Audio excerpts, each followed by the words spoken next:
Hi, we are live here.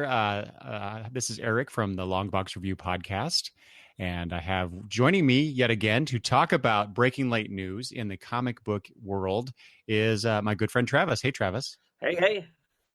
How you doing today? Good. I'm doing good. Yeah, yeah. How was your comic book roundtable show last night?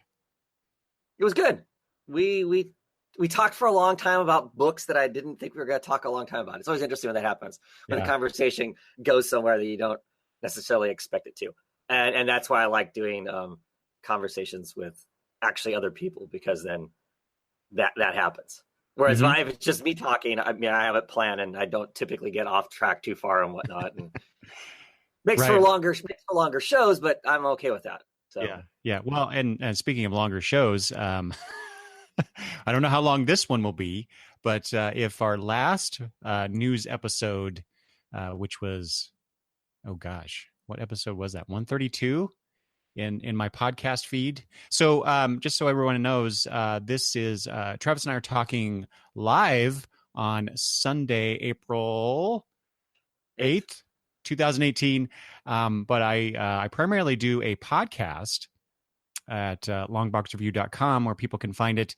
And so this video version of what we're going to talk about will be on the audio feed later this week. So people can jump over there and listen to that if they prefer their comic book discussion talk in the audio format, which is my preferred method. But this way, in the video, I get to see my good buddy here in the chat or in the video feed. And we get to interact with each other, exactly like Travis was talking about on his show, which is on YouTube. And he does a weekly, usually on Saturday nights, right? Mm-hmm. Yep. Weekly comic book roundtable. And then you also do a bunch of solo videos as well, talking about the comics that you read. Mm-hmm.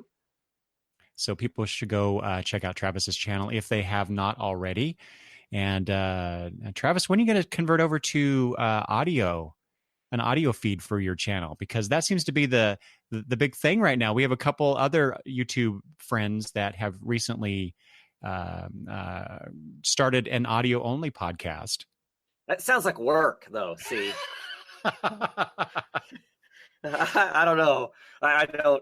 I don't see that happening, just because like I said, I see that as being work. Not that sometimes this isn't, but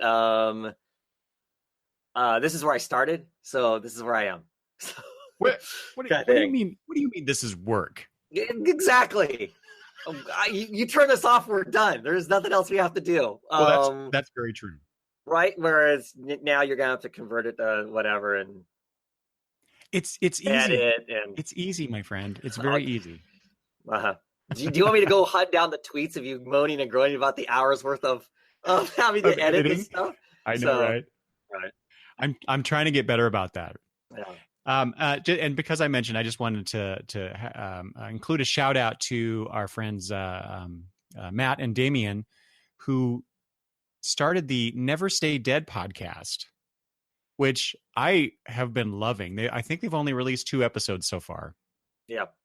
But, it's an audio only podcast, so people watching this on YouTube need to go subscribe to their audio feed, because they have some really interesting discussions so far, and I'm sure they'll have many other good discussions to come.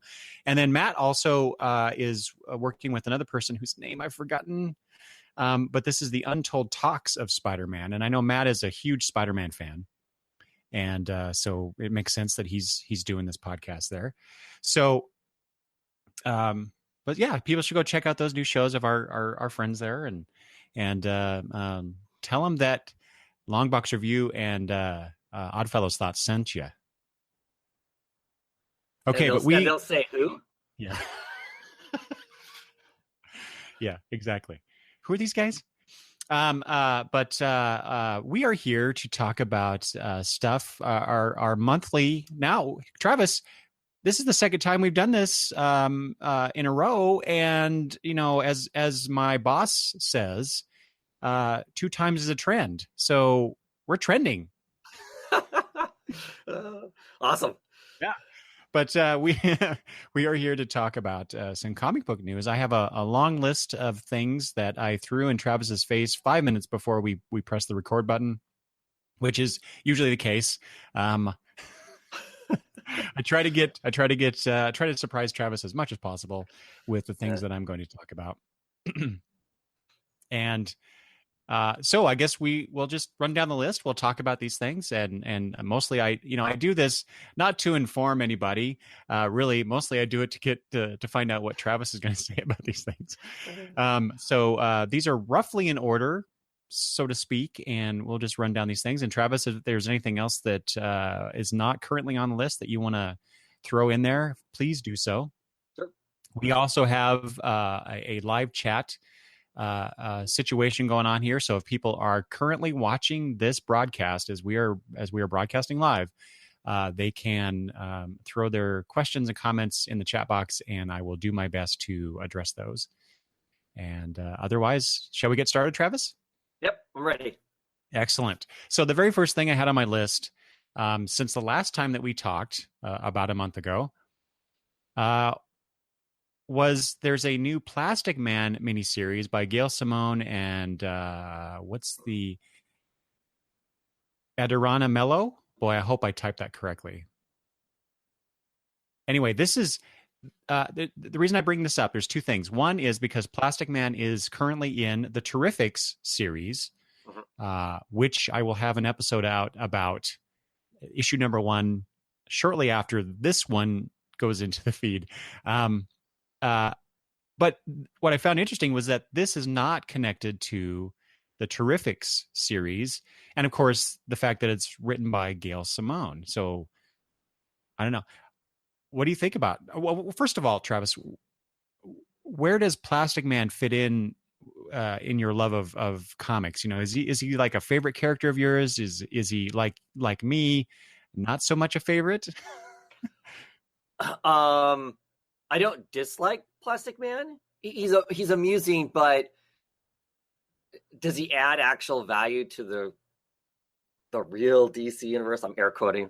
I don't know. I don't know that he does. So for me, it's kind of like Bizarro, in that they're fun. You can have fun with them, but sometimes hard to take what is produced with those characters as anything serious, I guess. So I'm actually looking forward to the series because I'm assuming it's just kind of be its own, off in its own corner of the world, doing its own thing. And I think it'd be fun with Gail, with Gail writing it and whatnot. If it's like, I guess I'm thinking of, it's like Bizarro as an example, during the DCU little snippet they went for a while there was a 6-issue miniseries with Bizarro that was clearly just meant to be a fun comic book, and so not tied to continuity of whatever's going on in the general universe. Yeah, exactly. It's just doing its own. It's just its own fun book, and I'm assuming that's what it's going to be. That I'm looking forward to it because I'm all for having some fun books to read, some books to laugh about. I am curious though if it's going to be fun, but at the same time, Simone is going to lace it with social commentary, because the little bit of ad that seemed to be in it, the editorial pitch for it or whatever, had something in it that made it sound like that potentially might be the case. Which is really interesting because Plastic Man is never, well, I shouldn't say this because I am not well versed in Plastic Man.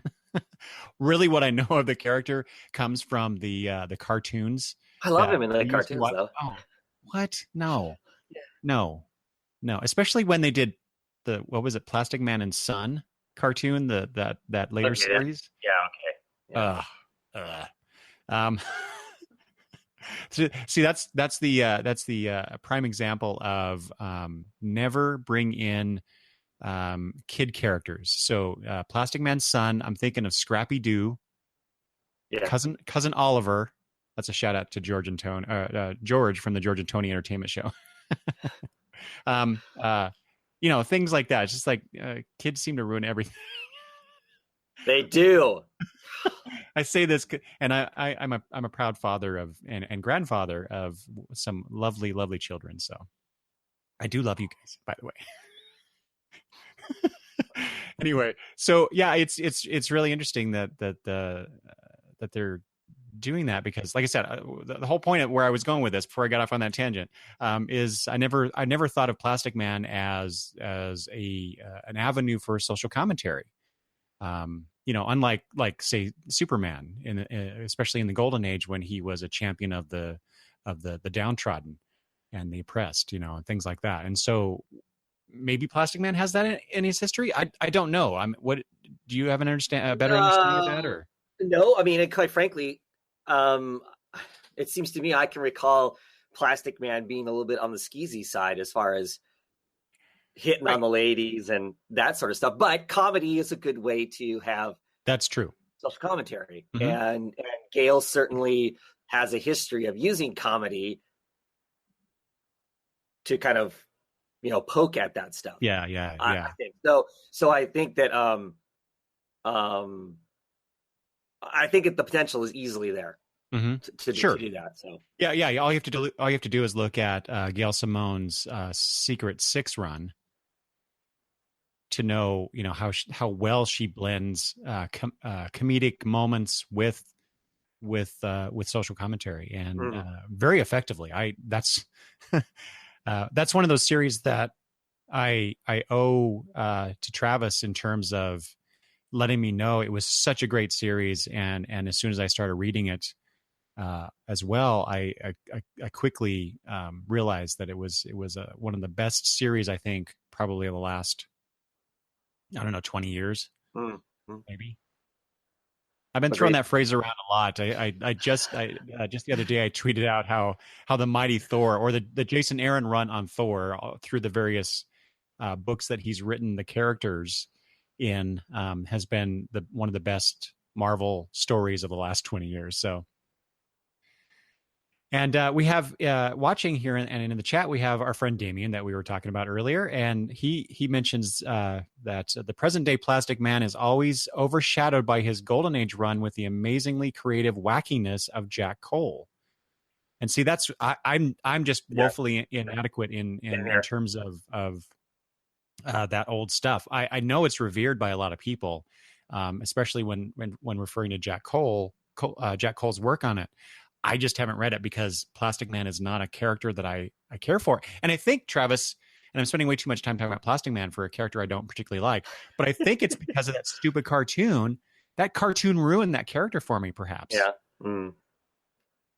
And then remember, I'm speaking about more cartoons, the DC Nation shorts that they did with Plastic Man. I never liked it. See, I like those. This is why, and I like him in The Brave and the Bold. Where he's Batman's. Well, yeah, those that's okay.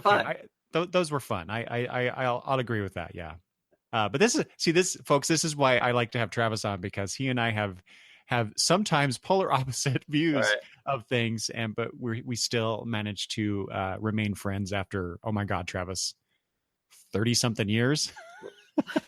Old, yes. Yeah.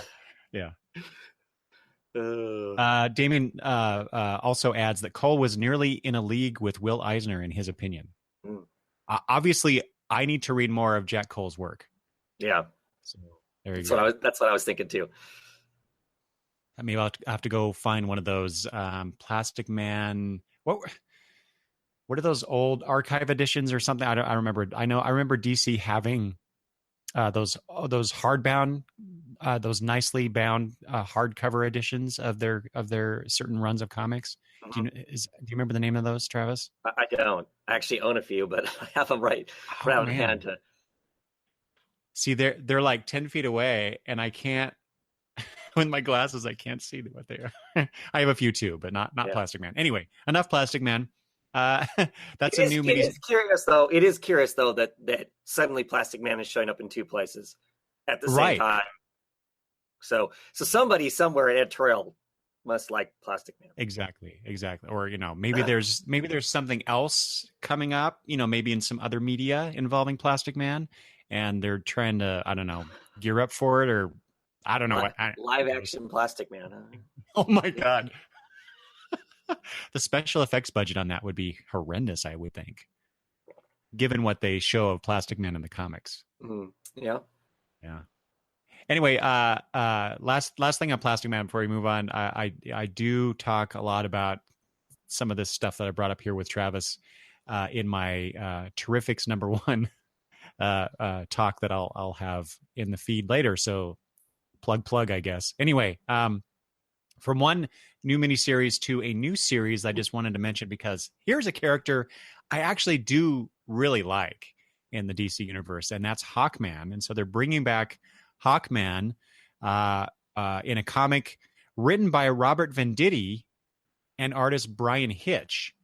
And I don't know, Travis doesn't read Green Lantern comics, so he's not familiar with Robert Venditti's work there. I don't know if you're familiar with his work elsewhere, Travis. Well, I've read, because he's currently writing, isn't he currently writing Hal Jordan? Yes.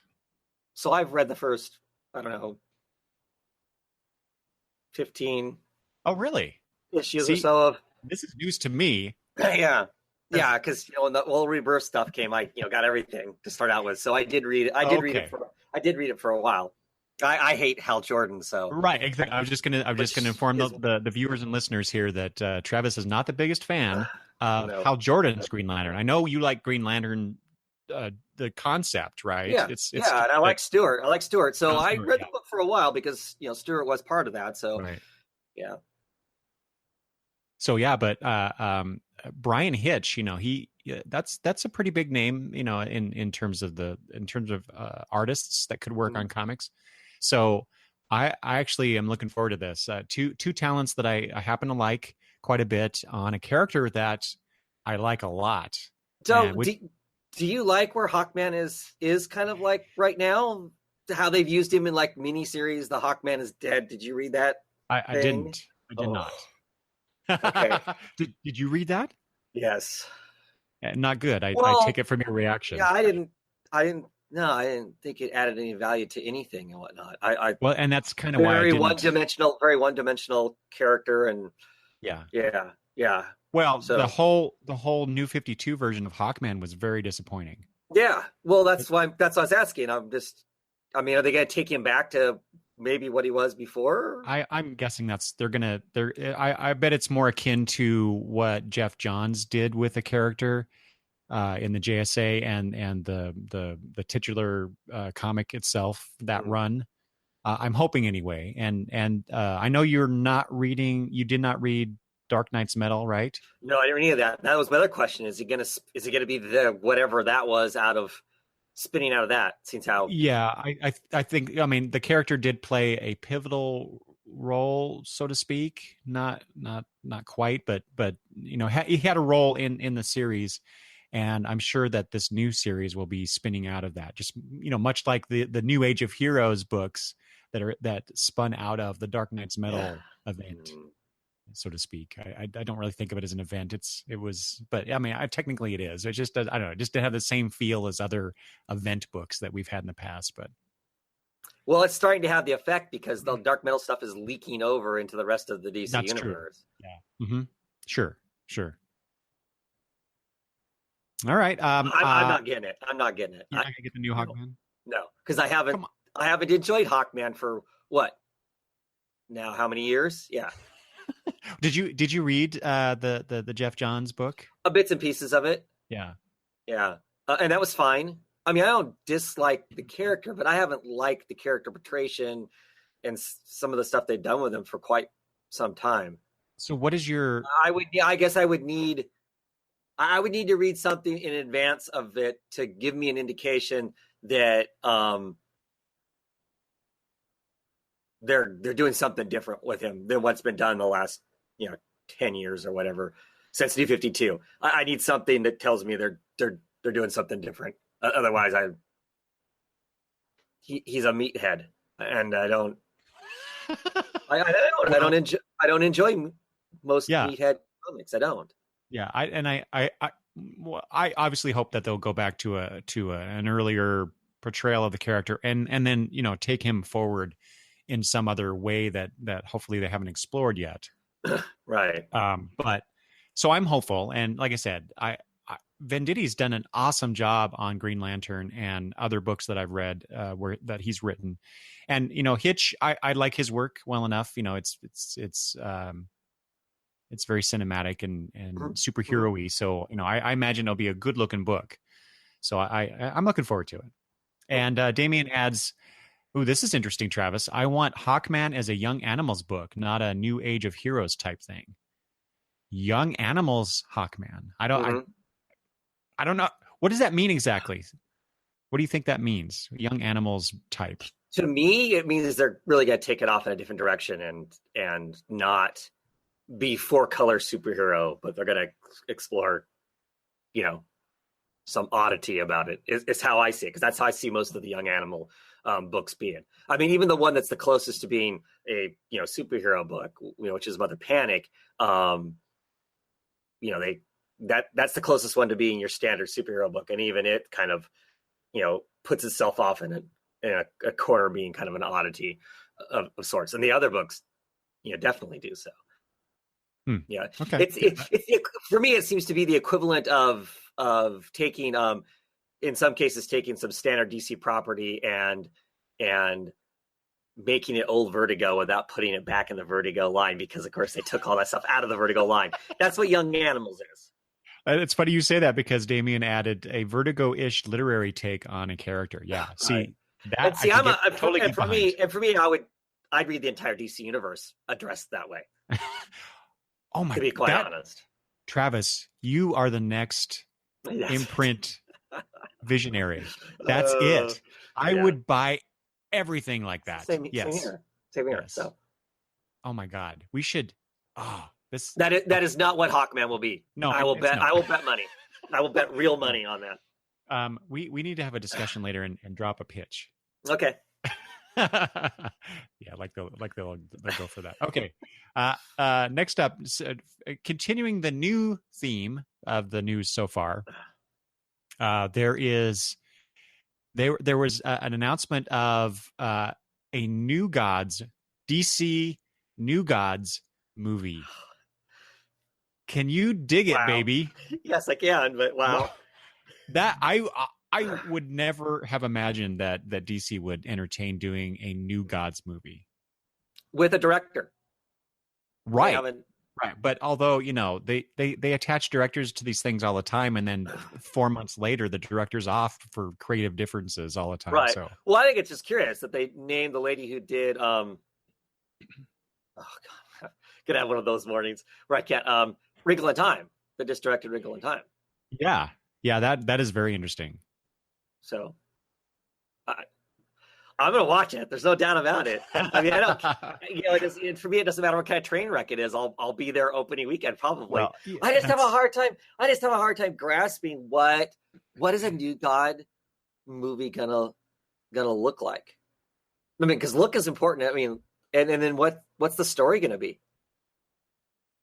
It's well, okay. So here's my hot take on it is that if let's assume this. We're assuming a lot here. It's all the dark side stuff. Right? They're going to do a New Gods movie after the next Justice League movie that deals with dark side. So maybe this is the New Gods dealing with the power vacuum that is left after the Justice League defeats Darkseid. Mm. And so then the focus isn't on Darkseid; it's on all these other wonderful characters that are part of the New Gods universe. Yeah, I don't know. And that's a lot. That's a lot. There's a lot and there. So obviously the new or the quote unquote hero of the story is either going to be Orion and or Mr. Miracle. And if they're smart, they'll focus on Mr. Miracle and Big Barda. Make it a love story among the horribleness of Apocalypse. Mm-hmm. The movie writes itself, Travis. Other than, yes, it does for those of us who are fans. I don't know if it does it. Right. I just think that because I mean, I don't know. I have a hard time grasping what it's going to be like because just with Mr. Miracle, the comic book being so popular right now, and the people that are reading it and going, I don't know who these people are. I don't know. There's a lot there. There's a lot there to take in as a moviegoer who does not read comics. I don't know. Well, exactly. I mean, that plays into the whole idea of a New Gods movie, really, because they're not recognizable characters from the main DC pantheon, right? Right. So I mean, yeah. But then again, they did Suicide Squad early on in the their run of Warner Brothers / DC movies. So mostly I think Warner Brothers is just kind of grasping at straws because their direction. That's still a weird straw to grasp at. Other than your idea, the fact is they've already kind of floated, Darkseid being out there and what's that gonna, yeah. Damien mentions that New Gods needs to be an HBO series in his opinion, which I would care. That's my opinion on most comic book stuff, that it needs to be serialized as opposed to a movie. Exactly. Yeah, we don't read one shots or a series of one shots. We read serialized comic books. Mm-hmm. And what better way to adapt those than in a serialized form, such as on television? Well, because then you could get to all the nuance that you need to get to. Exactly. To make any of that stuff good. Yeah. Which is why I prefer TV series over films, a film series any day. Mm-hmm. And I will add before we move on, Travis, that Damien likes my idea. So, maybe I should move to Hollywood. And there you go. Good luck there. These ideas are the best I could do. So don't ask me to do anything else. All right. Last bit of, I think, last bit of, oh wait, no, we have another TV thing I want to bring up. It's way down the list, but I'll just throw it in here. Well, movie thing first, and then the TV, since we're all talking about this. I just read last night, Travis, that Black Panther, the movie Black Panther, is the third highest grossing film ever. Yep. Ever. Yeah. It's amazing. Black Panther, a superhero movie, being in the top 5 of grossest movies. Grossest. I don't know where I was going with that. Highest grossing movies ever. It's just amazing to me, and the fact that it's Black Panther, which is, that's such a phenomenal movie. You've seen that, right? Oh yeah, I was there opening night. Yeah. Right. Or Thursday or whatever. Yeah, I had to wait like 2 or 3 weeks, but wonderful movie. Great, one of the best superhero movies I think of all time so far. Mm-hmm. And so I just think it's amazing that this movie is the third highest grossing one. And I mean, it's only beat out by Avatar, which was number 2, and the juggernaut the continuing juggernaut that is Star Wars, in particular The Force Awakens, which, I think we could have guessed that. And of course, there is speculation that the next Avengers movie will surpass Black Panther. I don't know. I don't really care which one flip flops or whatever and all that stuff. It's just I love the idea that Black Panther is the third highest grossing movie ever. Right. For a movie which I know some people out there, I don't know, disparaged it for essentially racist reasons. Screw you guys. That was a good movie, and it deserves the accolades, and it deserves the level that the heights that it's reached. Mm-hmm. So anyway, all right, and then I think finally on TV movie stuff. So I told Travis about this last week or so, how on the CW Seed, there's a series of short cartoons starring Constantine, and not just the character Constantine, but Max Ryan, who played the character in the live action series 2 years ago, something It's like been that. at least 2 years. Yeah. Yeah, they brought him back to do the voice on this, Right. and the cartoon. Have you watched it? I have not yet. Oh, Travis, dude, you need to go watch it. I know you'll love it. It's very much in the vein of the series, but also it's like a comic book come to life, a 4-color comic come to life in that animated series. It's really well done. I really enjoyed it, and there, I mean, the CW Seed has other shows, Vixen, right. and oh gosh, what the Ray? Is it the Ray or is it Freedom Fighters? I think they're calling it Freedom Fighters. Really? Yeah. Wow. Yeah. So yeah, you get the Earth X. I love the Freedom Fighters characters. Yeah. I mean, they're the CW, or I guess it's called the Arrowverse, right? Right. It's those interpretations, Okay. but you get Phantom Lady, you get Red Tornado. What's the Black Doll Man in there? Dom? Yes. Yeah. Yes. Was it Black Eagle, Black Hawk? I forget. Black Condor. Thank you. Yeah. I was getting all my flying black named characters mixed up. But yeah, they're really good. People should go check those out. And they're free. You don't have to have a subscription or anything. It's on the CW Seed app. If you have like I have a Roku, and so I just download the app. You could get the CW Seed app on your phone or tablet. Anyway, I highly recommend going and watching these. Really good, the series.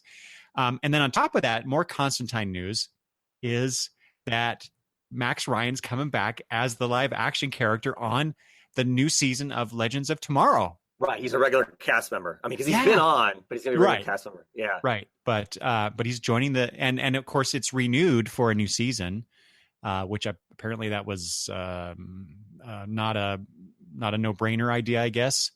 So I'm not sure. I actually don't I don't watch that series. I'm not caught up on it. I think last fall I started watching it for the episodes that are on Netflix, and so I started watching it from the beginning, and I'm slowly working my way up.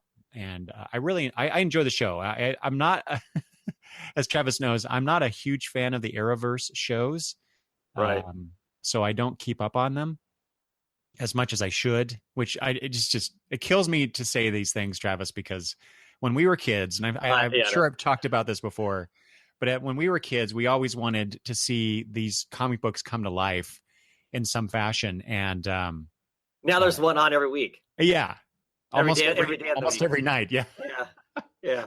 I can't keep up with it. I can't do it. Plus, I just don't care for some of the portrayals of these characters. Green Arrow, the chief among them. I think they're all fun, but to be quite honest, I don't keep up with watching them either. There's no way. There's too many. But with Max Ryan coming back, that it is Max Ryan, right? For some reason, that's the name that's coming to my brain. But I hope I'm saying the right actor's name. Anyway, right. With Constantine coming to Legends of Tomorrow, I may just start tuning in more regularly. Right. So yeah, the only show that I'm keeping up with is Black Lightning. I do watch it on the night it's out. I haven't watched it. It's excellent. That's what I hear. It's not CW. I mean, it's on CW only because they produced it for somebody else, and then at the last moment, Fox decided they didn't want it, and so CW picked it up. But it does not have the CW. It's Matt Ryan. Yes, it was just confirmed too. Comic Girl is just we got the Ryan part right. So in the end. But it's a great show. The Black Lightning show is a great show. Good. Excellent score. The soundtrack that goes along with the show is excellent. It's just all around good. Yeah. So, I say I want to keep up with it, but quite honestly, I no longer have cable or satellite, and I don't have access to that channel. Mm. And I can't get it over the air with the antenna that I have. So Right. I probably will still have to wait. Yeah. So unfortunately, but anyway. Okay.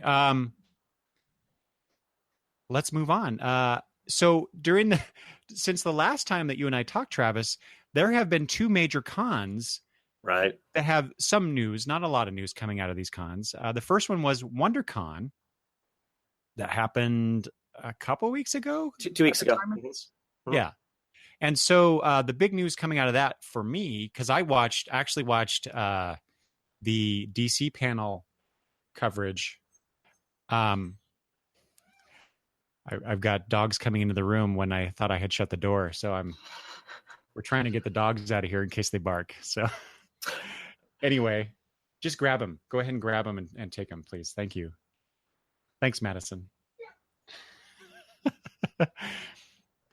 Live streaming. It's so much fun sometimes. Thanks, sweetie. So where was I going with? Oh, WonderCon. So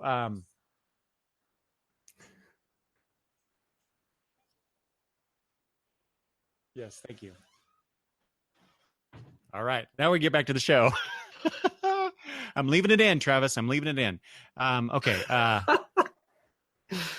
don't believe it. The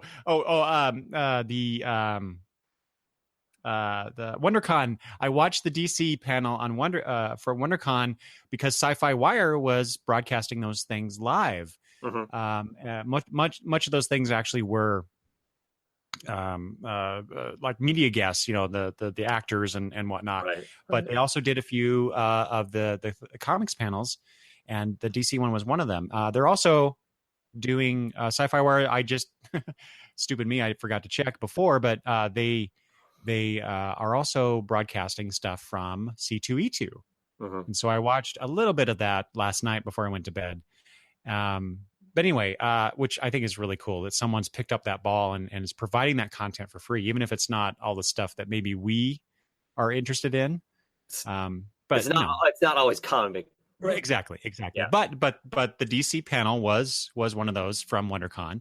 Mm-hmm. And the big news coming out of that is that the Justice League line in DC Comics is expanding, which there's something interesting about that I want to get to, but just to continue the announcement. So this, again, Travis, this is coming out of Dark Knight's Metal, sort of. Scott Snyder is going to kind of lead the effort on the Justice League line. And so he's going to be writing the new Justice League book. And then there are other Justice League teams. So they're going to be revisiting Justice League Dark with Wonder Woman leading that team. Yes. And so this is the essentially the magical heroes or characters, much like the old Justice League Dark from the New 52 line was about.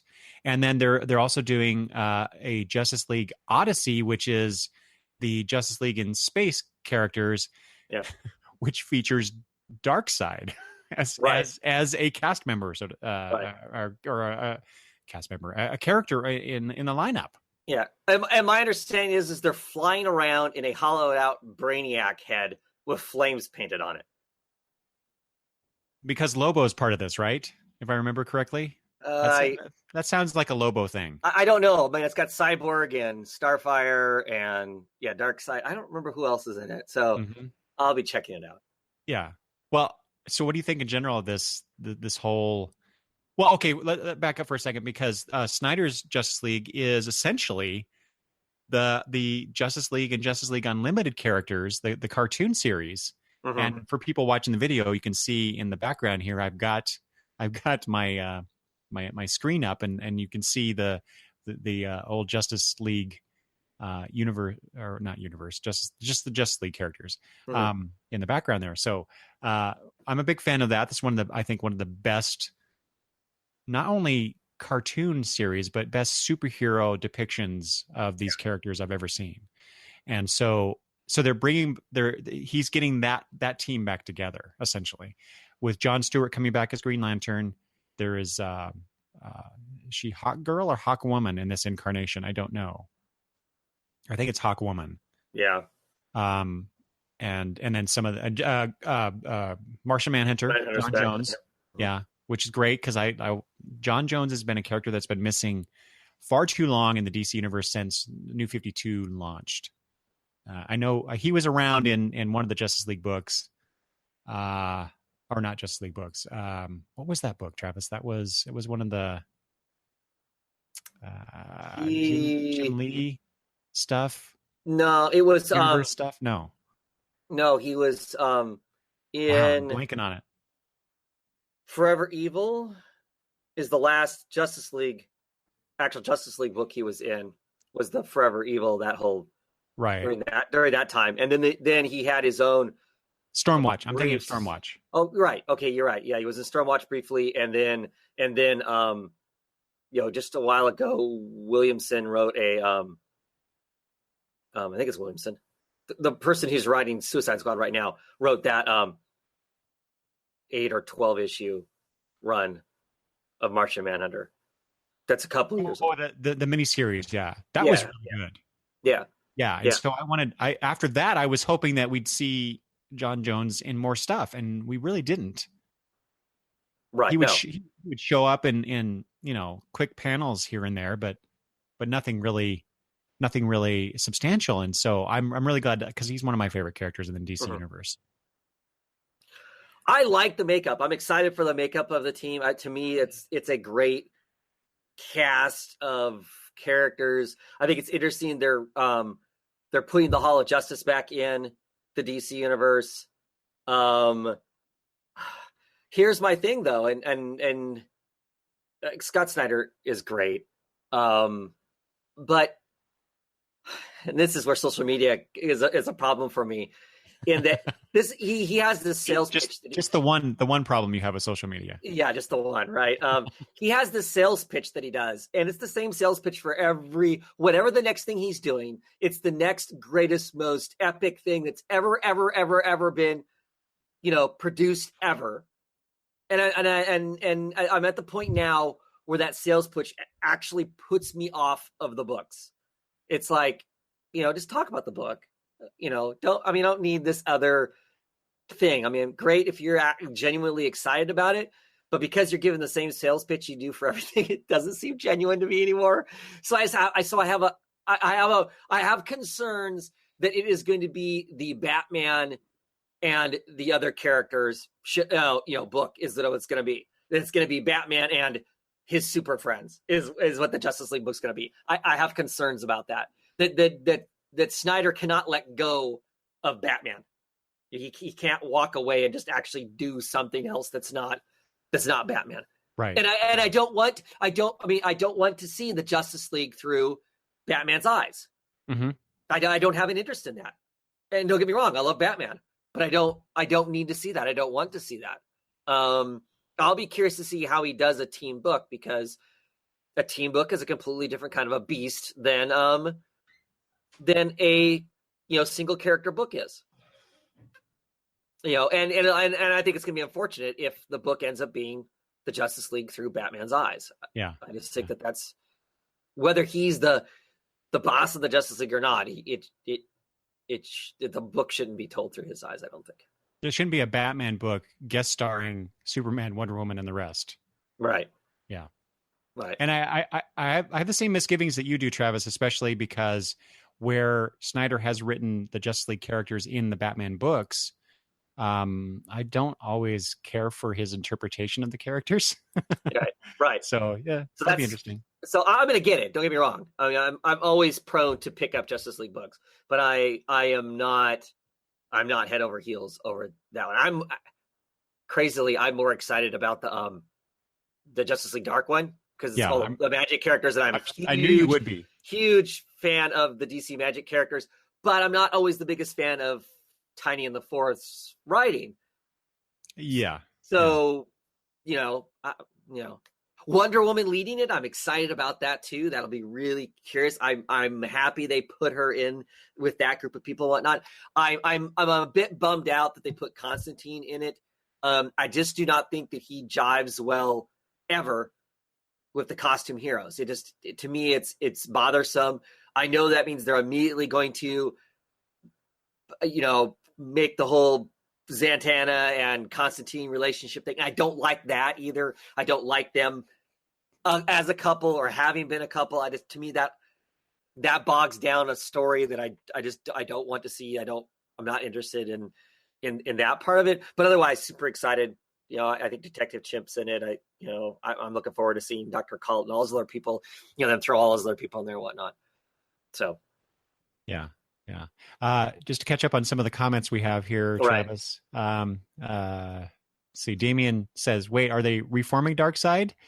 Says he's against that if that's the plan. And then you said Jen, right? Yep. Jen says, "How old is Darkseid in it? Is it the teenage one?" And so so there's a teenager. Damien says that Darkseid was reborn and has been in the Wonder Woman story recently, and so maybe they're aging him to teenage years. So Jen says, I read an article on Screen Rant, I guess, about something about him being a teenager now, or they were going to explore that, or something of that nature. To which Damien replies, "Next, Satan, the preschool years." Wink. So yeah, I don't, when they, I don't know. It's interesting what they're doing with Darkseid these days. I don't know. I don't know. I'm not reading the Wonder Woman book, so I don't know what's going on there. I dropped that too. The fact that they defeated Darkseid but he's reborn. I don't know. It's weird that Darkseid isn't the presence that he normally is, but it's serialized fiction, right? So they're trying new things. And I'm not saying we should go back to the same old. It's just that it's a weird situation, and they need to do it. the comic book fans mantra, they need to do it right. Whatever that means. They need to do it my way. That's the right way. Yes. Yeah. But so it'd be interesting to see mostly, I read a lot of superhero books nowadays because I'm more interested in the character interactions and the dynamics between the characters than I am really about where they're going with the plot. Right. It's characterization. That's what's important. Yeah. And unfortunately, too often the plot tends to take over the characterization. For sure. And then, to me, the books are not as good for that reason. So anyway, I think I also heard, is it one of these books I think I read, and I don't remember which one it is now, but isn't Dick Grayson, Nightwing, going to be in charge of one of them? I forget now. Am I totally off my rocker on that one? I don't remember seeing that. Okay, maybe I'm thinking of two different things and conflating them in my little brain. Anyway, so but one final thought on this: the WonderCon video that I watched with Snyder. Given what you just said about Snyder and his Carnival Barker-ishness. Mm-hmm. Making up words as I go here. He was really excited though about this, and I, whenever I watch these writers and artists get in front of a crowd and talk about their work, and if they're really excited about it, I get excited about it. Yep, same. And his enthusiasm was infectious, and so I'm looking forward to seeing where they're going with this. But they'll be on a short leash. Yeah. Because I can't afford all these comics. Well, yeah, that's right. Three books. Yeah. Okay, moving on. So from new DC team book to new Marvel team book. Travis, they're bringing back the Fantastic Four. Amazing. How long has it been gone? That's ridiculous. No, Travis, fantastic, not amazing. That's a different character. Oh. Yeah. So what? That's how many years has it been? 2, 3 since we've had a Fantastic Four book? At least, yeah, something like that. But this will be written by Dan Slott with art by Sarah Pichelli, which I don't know if you were familiar with Sarah Pichelli's work, Travis, but she's amazing. Yeah, I would probably buy the book just for that. I don't know if I'm there for that, but yeah, I am I'm definitely curious about the book. Yeah, I don't know. I thought I'd be more excited about it coming back. I because I would like to read a decent. I have not read the Hickman run of Fantastic Four, so I'd like to read a decent Fantastic Four. I've read some of Silver Surfer, which Dan Slott just recently read. It felt like it was like an homage to like Doctor Who type stuff. I enjoyed it. I enjoyed it quite a bit. What are we going to get? I don't know. I guess I don't know. Yeah. So, what version of the Fantastic Four are we going to get here? Is it Mm-hmm. going to be maybe the original concept where they're explorers, they're scientists, and they have these adventures, or are we going to be getting more, I don't know, superhero-ish fare? I don't know. Mm-hmm. It's hard to say with Dan Slott, and given what he did with Silver Surfer, and I don't know. I know there's a lot of people out there that don't like Dan Slott. They don't like what he's done with Spider-Man. Whereas I can't really say too much about his take on Peter Parker. His Superior Spider-Man run, I got all those, and I really loved that series. So I don't know. It's hard to say. I'm curious. I'll be checking it out for sure. And Damien adds that the current Marvel 2-in-1, I think it's a miniseries, is really heating up. Good stuff. And so he was rooting for Chip Zdarsky to be on Fantastic Four, and he's not sure if Slott will be good or not. Yeah, I think that's kind of where we're at with that. Right. Well, it is kind of weird just because I haven't read the 2-in-1, but I've heard people talk, like Damien and other people talk about how good it is and stuff, and it feels like Chip is doing all the work to build them to coming back, and then Slott's going to reap the rewards of Chip doing the work. I don't know. To me, it seems weird. It seems weird from an editorial political standpoint that Slott's getting to write. Is that how they got him off Amazing Spider-Man? Is to give him? I don't know. I don't know. It seems weird. I surprisingly that, like I said, that it's for everything I've heard, that they're not letting Zdarsky do the Fantastic Four book. Maybe he didn't want it. Maybe that's too much. I don't know, but it surprises me because it would be the natural. It seems to me to be the natural progression. Yeah. As much as people are liking this, or maybe it's just a fluke that people are liking this, and it never was the intention of that. They just kind of gave him something to else to do. I don't know. Mm-hmm. Well, yeah, the whole Marvel 2-in-1. While I like the concept because of it, Chip is a exclusive. I mean, he signed an exclusive with Marvel just like last month or something. Mm-hmm. Right. So why isn't he doing Fantastic Four then? I don't know. Yeah.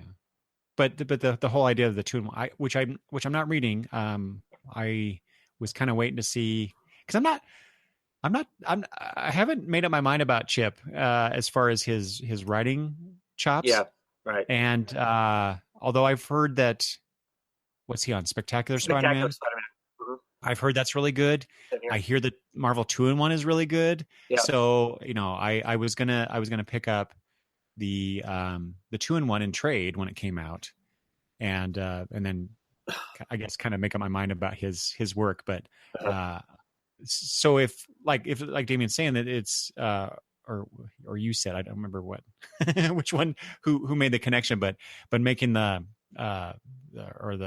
the Fantastic Four be revitalized as it is in 2-in-1, and then carrying that over into a new book.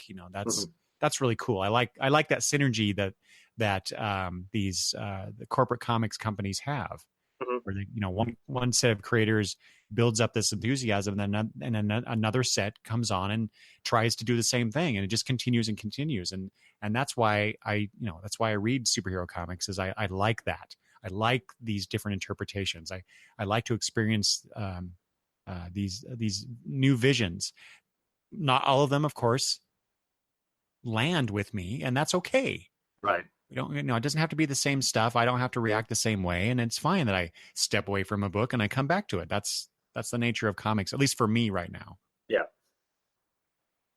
And Damien adds, not only will the 2-in-1 make a great trade, that Zdarsky is just beginning to come into his own as a writer, and that's kind of that's the gist of what I'm getting based on the buzz I've been reading and hearing about. So, if he's as good as everybody's saying, I'm really looking forward to experiencing this.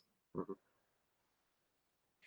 Speaking of different creative teams coming onto books, Travis, I put this on here specifically for you. The Birds of Prey, former Birds of Prey writers, Julie and Shauna Benson, are coming to Green Arrow. Right. How excited are you about this news? I'm interested. I haven't been collecting Green Arrow for a little bit, which I know surprised you when I had told you that. Great artists were on the book for Green Arrow in the past. I get bored with Percy as a writer, what the stories he wants to tell. So I kind of, fell off the book for a while. But I'm really curious to see what the ladies are going to do on the book. I'm excited about it. I read this last run of Birds of Prey for a while, ended up dropping it just because of the volume of books that I was collecting. And there were what I would consider either new creator mistakes on it, because the Benson sisters are new to comics. This is the first comic they've ever written, was Birds of Prey. But I really feel like that largely it's editorial made mistakes through it. There be inconsistencies. The wrong word balloons on the wrong people talking, and that sort of stuff, which to me, that's editorial. That's pure editorial. That's their job, is to catch that stuff. And so I ended up, that was a good enough reason for me to drop it, because I needed to drop some books and whatnot. I like that. I like the Benson sisters, though. I love listening to them talk about stuff and whatnot. I've seen them in a couple panels at cons and whatnot and enjoy them. So I'm looking forward to seeing what they're doing. I like their take with those ladies on the Birds of Prey. Clearly, Black Canary will continue to be around in the Green Arrow book.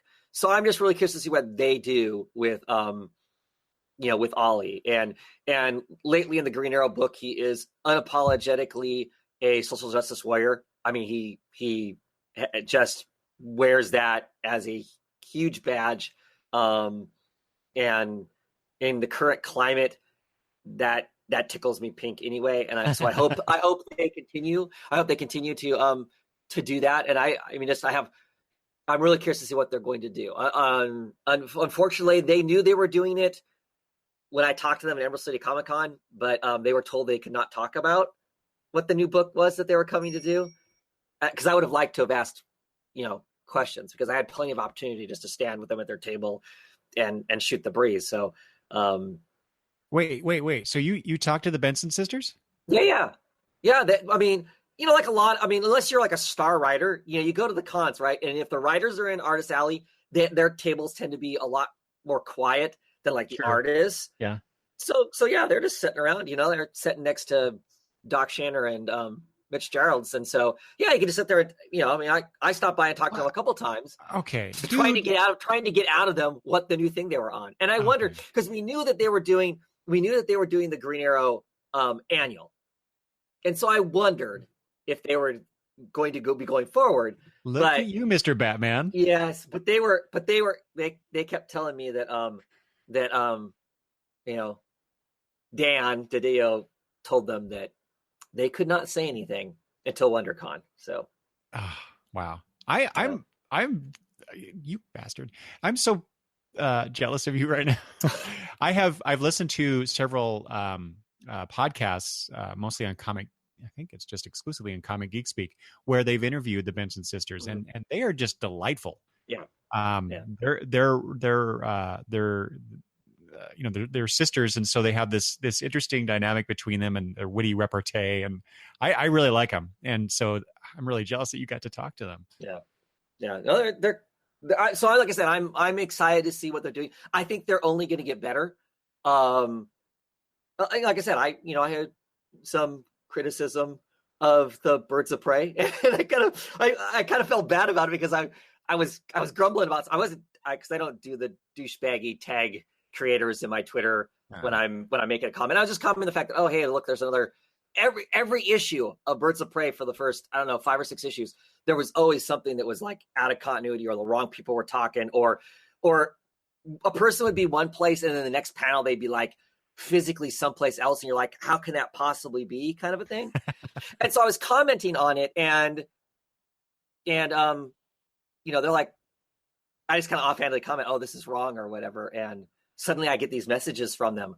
Well, what's wrong? What page was that and whatnot? And they're like, oh, wow. And then I felt bad. I'm like, because I don't want to be one of those, I want to be able to talk about it, and if I don't like something, say I don't like it, but at the same time, I don't want to make creators feel bad that I'm like, I wasn't picking on. I was just saying that, gee, you're not bashing them. You're just right. you're offering a fair criticism of the like work that you're reading. reading. Like I said, I was not tagging them in it because I think that's the crappiest thing to do in the world. But they were paying attention, so something made me a lot more conscientious about what I was saying after that point. So, but no, they're cool. They're cool. Like I said, I think they're just gonna get better as time goes along. So, well, I'll tell you, unlike you, my friend, I'm not the biggest Green Arrow fan. Yeah, but them coming to the book, it makes me really curious, and I probably will be picking up some of those issues. If I don't, I'll definitely be bugging you for your impressions, sure. and then seeing how things go. But like I said, they're a delight to listen to on, as I said, on Comic Geek Speak, and I try to support people I think are really cool, and I think they're really cool. So I wish them well in this new endeavor, and hope that they can continue contributing to this lovely universe of superheroes that we love. Well, and I also think it's cool that in the current social climate that we've got ladies writing a dude book. So yeah, there needs to be more of that. There needs to be more of that. Yeah. So there need to be more women, more minority voices in comics in general. So yeah. I'm fully supportive of that idea. Okay. Back to Marvel, Travis. Because I think you, correct me if I'm wrong, you read some of the Marvel Knights stuff back in the day, didn't you? Or am I thinking of the noir stuff that they did? I have picked up little bits and pieces of Marvel Knights, but I did not read it back in the day. Okay. Well, I mentioned this because apparently it's the 20th anniversary of the Marvel Knights Initiative. See, I couldn't have read that. I'm not that old. Of course. Yes. The beard does not make you look a day over. Yeah. So anyway, to commemorate this 20th anniversary of Marvel Knights, which I missed too, except for Bendis's Daredevil run in trade. So I totally missed all of the ongoing series as they were published monthly, but I started getting stuff in trade. And because like I said, because of the 20th anniversary, they're doing these definitive trade collections that are coming this fall. And besides the Daredevil, there's Punisher, all the Marvel Knights stuff. There were a few that I wanted to highlight because of the people behind them. And Fantastic Four is one of those. And I guess I didn't realize this. Morrison and Lee, it says. I should have looked at the article more closely that I read. I'm not sure which Lee we're talking about here. I assume we're talking about Grant Morrison. Is there another Morrison in comics that we would know about? But so if this is Grant Morrison, which I assume it is, I did not know he did a Fantastic Four run. Me neither. Yeah. And so I have to get that. If that's Grant Morrison, I must buy it. There's a Black Widow by Grayson and Rucka. I assume that's Devin Grayson. So right. Wow. I'll be picking that up because I didn't realize Rucka did a Black Widow book. So yeah. Right. Yeah. And then then finally, I've read most of these, but the Jeff Loeb and Tim Sale, the color a series that they did, Right. Daredevil Yellow, Spider-Man Blue, Hulk Gray, and Captain America White. Right. So they're coming out with an omnibus of all those, and oh my God, those are great. Yeah. I actually haven't read the Hulk Gray. I haven't read it, but I've read all the others, and they're just phenomenal, phenomenal comics. It's an omnibus. That's going to be. I know, right? Yeah. I mean, I don't have to worry about it because I got them, but in trade. But yeah. And remember, Travis, you can read any of these anytime you want. Just let me know. Oh yeah. You don't have to buy the omnibus unless you really want it for your. Yeah, that would look pretty nice on the shelf. So right. Yeah, I'm really curious how that's going to look as a collection. So yeah, but there's some. I assume good works that new to me, right? Stuff that I haven't read and by creators that I really really enjoy. So I'm really looking forward to picking those up when they come out this fall. Next on my list here is I put this on the list again to get your reaction, Travis. So we know that Astro City is ending its monthly run. Yes. 52, which I thought that was curious. Next month. Yeah. Yeah. And so, but I put it on here because that was the final issue was pushed back a month. And so it's, what'd you say? What'd you just say? It's coming out when? Oh, so it must not be next month. I didn't realize it was pushed back a month. So yeah. So what, June then is when it's coming? I guess. Yeah. Yeah. Anyway, just this week, issue number 51 came out. I mean, I just read it yesterday. So yeah. Yeah. And so, yeah, it's coming to an end. And I just wanted because you've been getting that, right? You've been reading the whole time that since it came to DC. I briefly jumped off for a while. So I'm missing like I don't know 6 months worth of issues. I think right in the middle. But I read most of it in singles. Yeah. And so, what besides that? What is your relationship with Astro City in general? I've read a lot of your trades. and here's the thing. I read some of your trades, excited about the book and whatnot. I remember when the first Emerald City Comic Con we went to, there was a Wildstorm panel and Kurt was there. And I mean, I didn't really know who he was. I mean, I kind of knew who he was, but I didn't really know who he was. Kind of a thing. I didn't put the correlation between all the books that he'd worked on. And it was coming to Wildstorm. Astro City was coming to Wildstorm. And I was all pumped. I'm like, I'm getting on this. When it comes out for Wildstorm, I'm getting on it. And then 6 months later, Wildstorm gets canned. They take Wildstorm out, and then it's like, well, now it's in works to be Vertigo. And that took a long time for it to get, and quite frankly, sometimes the creators that are on the book, they have stuff going on in their personal lives, health issues and stuff like that, which slows the book down too. So it took a long time for it to get to Vertigo, for them to sign the right kind of deal, because I think they still own all their rights. They're one of those few Vertigo books where they are in possession of everything. Whereas lots of times with a Vertigo book, it's kind of billed as being a creator book, but that it's not. They don't have control of their media rights until X amount of time goes by, kind of a thing. So I think that it took a while to pound out the deal that they as creators wanted. But anyway, so I like reading the book in trades. I'm a singles fan. I mean, really, that is my preference for most stuff. But with Kurt Busiek, as I say his last name, Busiek. I think he is a talented enough writer and thinks things through enough that with this going to original graphic novels, I'm looking forward to it. I'm excited about it because I think he's going to write it as knowing that he has, I don't know, however many 120, how many pages is in a and so instead of writing, because when you write for, even though you're writing for a trade, when you're writing singles, you have to have a beginning and an end to some degree to each issue. There has to be some sort of a cliffhanger to make you somewhat excited to pick up the next issue, right?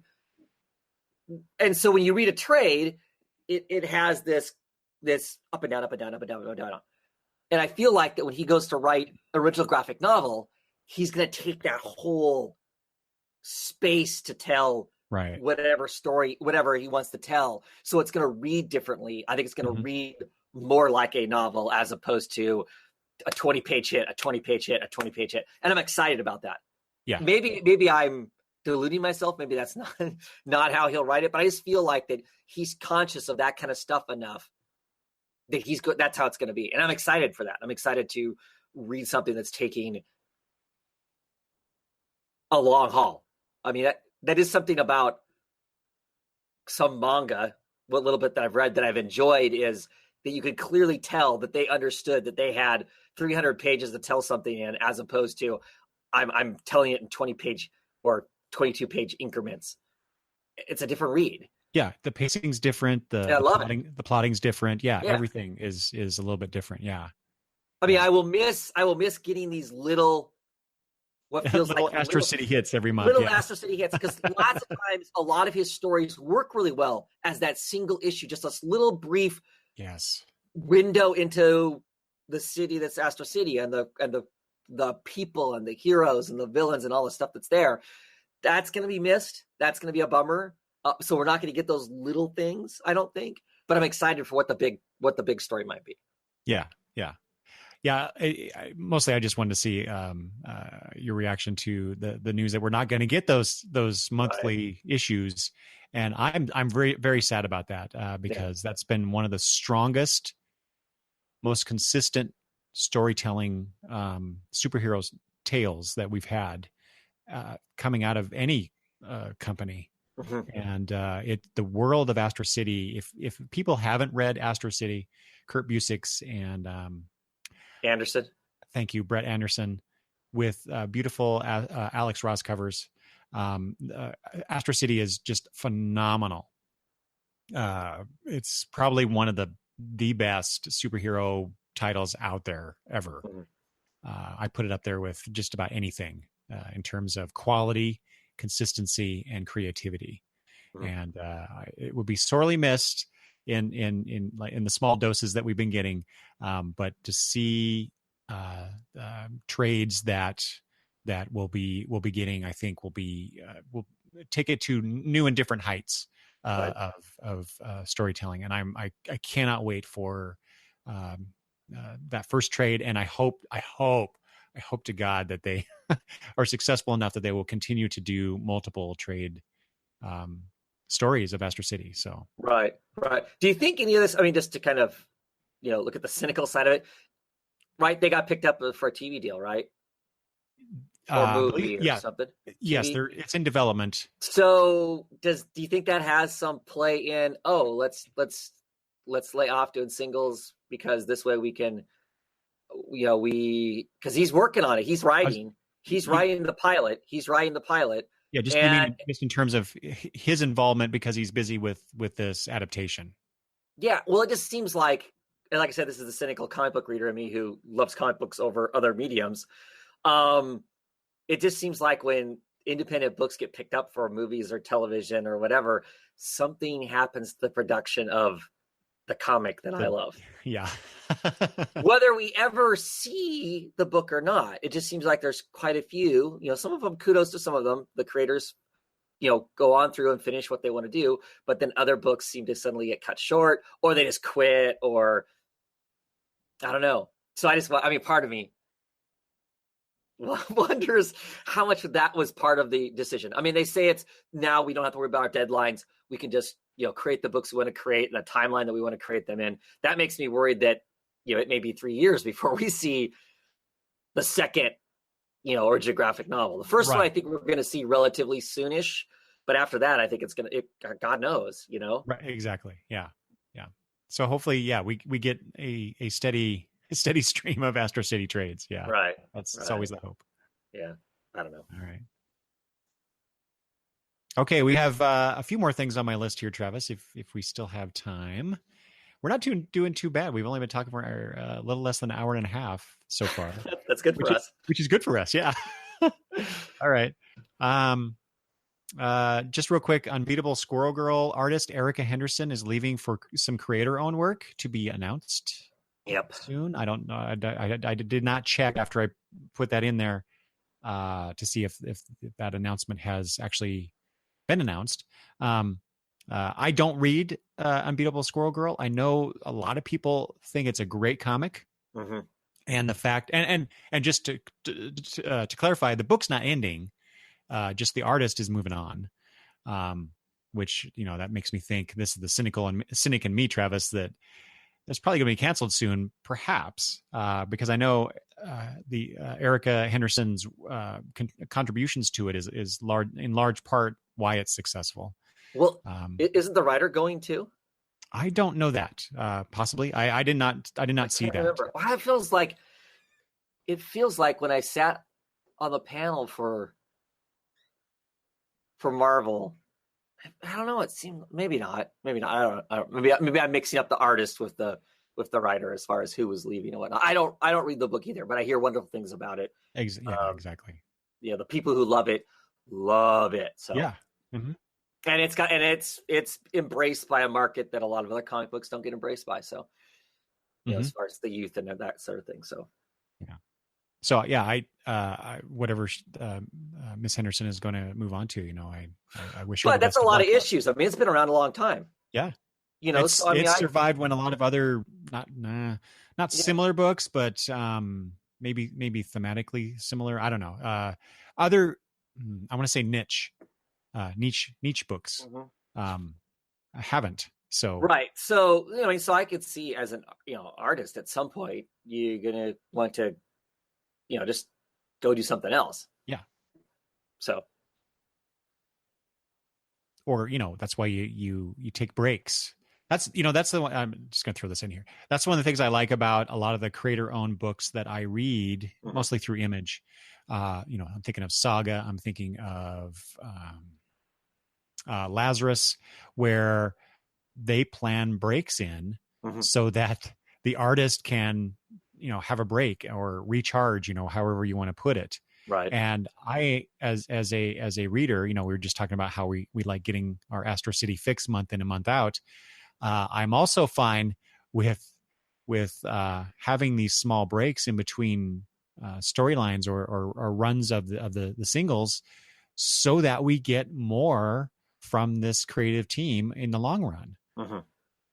And for so, sure. Yeah, these, we talk about it in terms mostly of artists because they do, the lion's share of right. They're doing these comic books. They're doing the heavy lifting. Yeah. Yeah, definitely the heavy lifting. But, I apply that to any of the people that are working on the book, the writers and colorists and letterers and inkers, they all, it's like, it's like what we, I'm not equating what we do with the people that we talk about all the time on our shows. But even I have to sometimes take a break, even though I'm just talking about someone else's work. I have to take a break and because I don't want to be doing the same thing or not or maybe looking at things differently or contemplating things a little differently. So I have to take breaks mostly because life gets in my way, but real life gets in my way. Yeah. But I'm all for that. In other words, so I've said a lot of words to say. I'm all for artists and others taking breaks so that they continue to provide me with the entertainment that I so richly deserve. Oh my gosh. Okay. Okay. A couple more things, and we'll get to some C2E2 news. And then a final thought that Travis and I were anxious to talk about today. So still on Marvel here, Travis. There's a couple things that Marvel's doing, or three things I have listed here. I want to get your take on. And so Marvel is going to do dual numbering, at least for now, on some of their books so that they get their number one issue, but they're keeping the old numbering that they reintroduced under the Marvel Legacy initiative. So you're going to have, and they're doing it for people like us, longtime readers who want to put these books in order in their boxes, I guess. That's one point that I read online about this. So you're going to have an issue number 1, and will also be number 522 or something, whatever it is, right? So what do you think about this dual numbering thing, Travis? It just seems really, I don't know, kind of silly on both sides of the idea. Well, I think it's become kind of a joke since the whole legacy thing kicked in, to be quite honest, where, we're going back to the old numbering. And we all went, okay, cool. Those of us who were collecting the stuff prior to that and liked those big numbers and, whatever. And then when the stuff started coming out, suddenly there were books coming out that how could they be on number 100 or whatever when there was never that many, and they're counting these, they're going through and listing all these weird books to get them to some fictitious large number. Well, if you inflate the number, that's just as phony and dumb if the number matters as not having just left it alone. So the dual numbers is funny and just as confusing, I think, in the grand scheme of things. If that number matters, they easily could have put it on the inside. When you look at down at the bottom when it lists this is volume whatever, they could just put whatever they wanted to there if you're that person that needs to have it all in order. And I get that from a collecting standpoint. If you're going to go back and collect it after the fact, it might be confusing to figure out what run is part of what run. But since when do the big two care about collecting after the fact? They don't get any money out of that. So I don't know why they're catering to that. It doesn't make any, from a business stance, why would they cater to that? Because so what? So what if you go to buy that comic out of the dollar bin?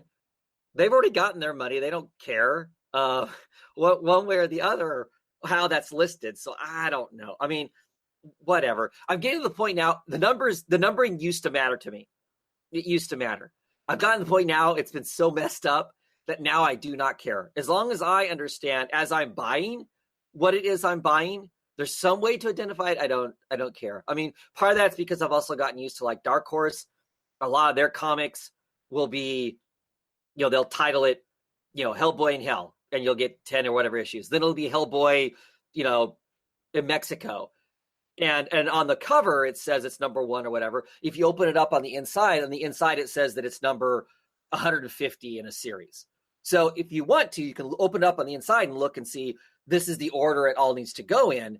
But on the outside, we're putting it out as, this is the story. Right now he's in hell. Right now he's in Mexico. And as each of those stories, it's 1 through whatever during those times. And that's how it was for like BPRD when I first started collecting it. Then it went to when it got to 100, it went solid numbers then until they basically destroyed the Hellboy universe. And now it's gone back to being like miniseries. But if you open up and look on the inside, it's the numbering is still continuing. So I don't know. I mean, there was some confusion for me when some of the Marvel books were going along, and I think it was the second Marvel Now, not the first Marvel Now thing they did, but the second Marvel Now, because they did Marvel Now twice. Some books, like you'd be reading the middle of the book and of the series, like Miss Marvel would be on like a issue 15, and there'd be a huge, red number 1 on it. Mm-hmm. Because that's when Marvel Now was starting, but it was still issue 15. But that number 1, I'm sure attracted people who were looking for number 1s or whatever, or a new story or a new arc to get into. But I actually missed ordering some comics because I was looking at the covers and went, "Oh, that must be something different. I don't want that." Ah. And like I missed some Doctor Strange because of the way it was listed, and I missed it, even though it was just the series continuing on. So that's my only whatever. I remember, speaking of that whole Marvel Now #1, but not really #1 thing. I Uh-huh. remember Jonathan Hickman specifically during one of the books he was writing at Marvel, where they had announced this new #1, Hmm. and he came out afterward and said, no, it's not new, it's not a new thing. I'm continuing the story I've been telling through however many issues it was. It's just like, it was really interesting to see Hickman coming out and saying, Marvel's hype machine is wrong about this. It's not Right. it's not a jumping on point, in other words. Hmm. So anyway, okay, two things. Wait, there were two things I was going to say. I was going to ask you. I'm only remembering one now. Okay, first of all, is there really a Hellboy in Mexico? Or are you just using that as an example? There is. Oh, seriously, okay. I don't think it's actually titled Hellboy in Mexico.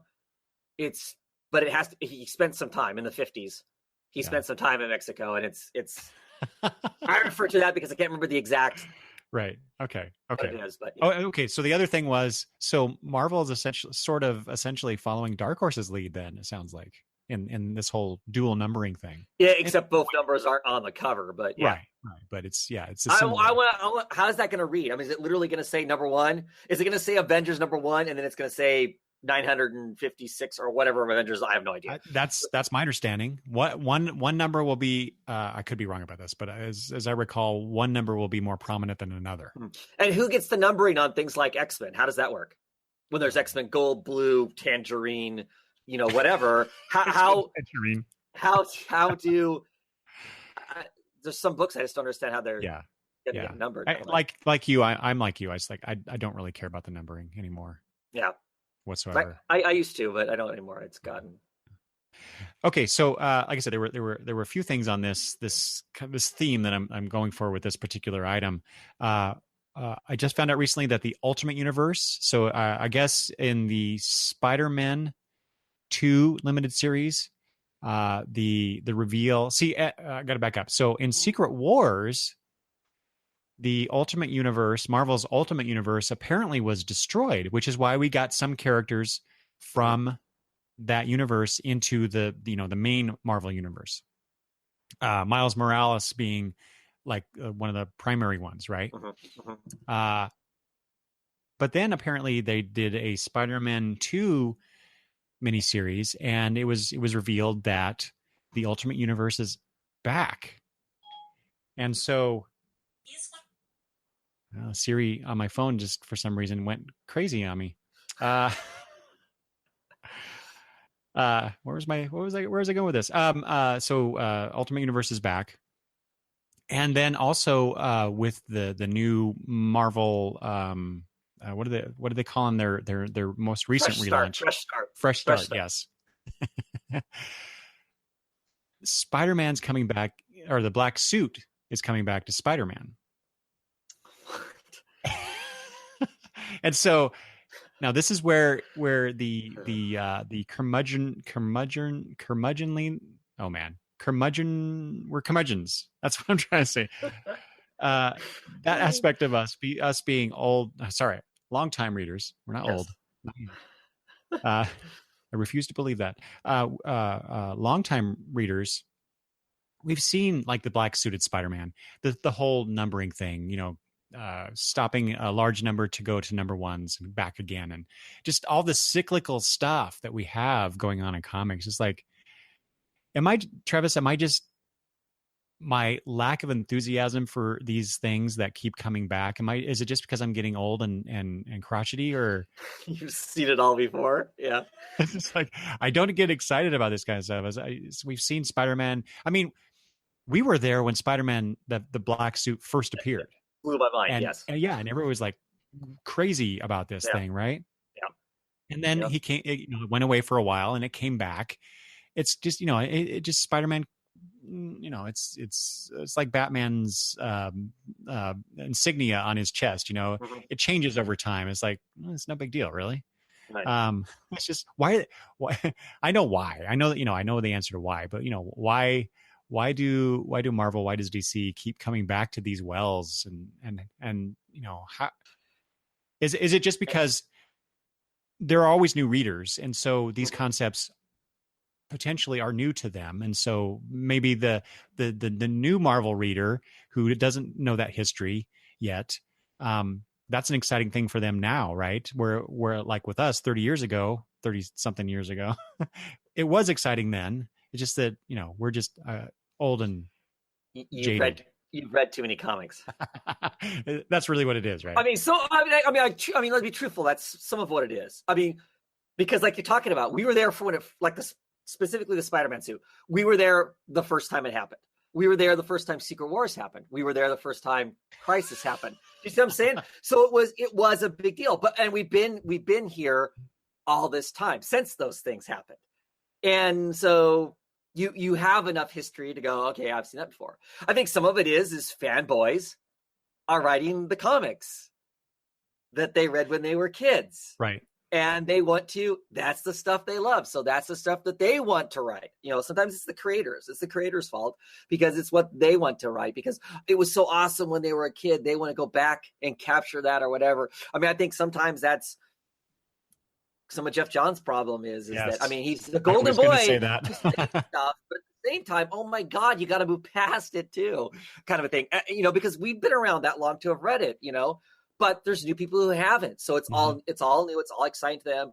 I mean, for when the New 52 from the DC happened, me and you were kind of bitter and what the hell's going on? Tons of new readers came in because it was new and exciting. I mean, so some of it's that. Some of it's the fact we've been reading as long as we have. Some of it is, like I said, the fanboys are now writing it, so they want to go back and readdress it. Some of it is it's cheaper to continue to use the old ideas than it is to try and figure out something new.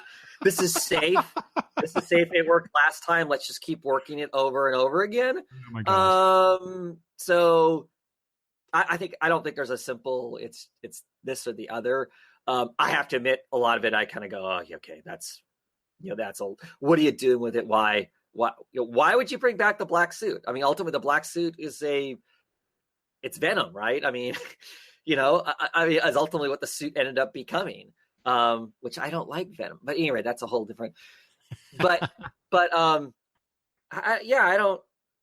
think that's some of it. I think it's funny they destroyed the Ultimate Universe and so quickly are bringing it back. Yeah, exactly. That's like I said. I mentioned how things are cyclical, but that just happened within the last couple years. Yeah. Why return to that well so soon?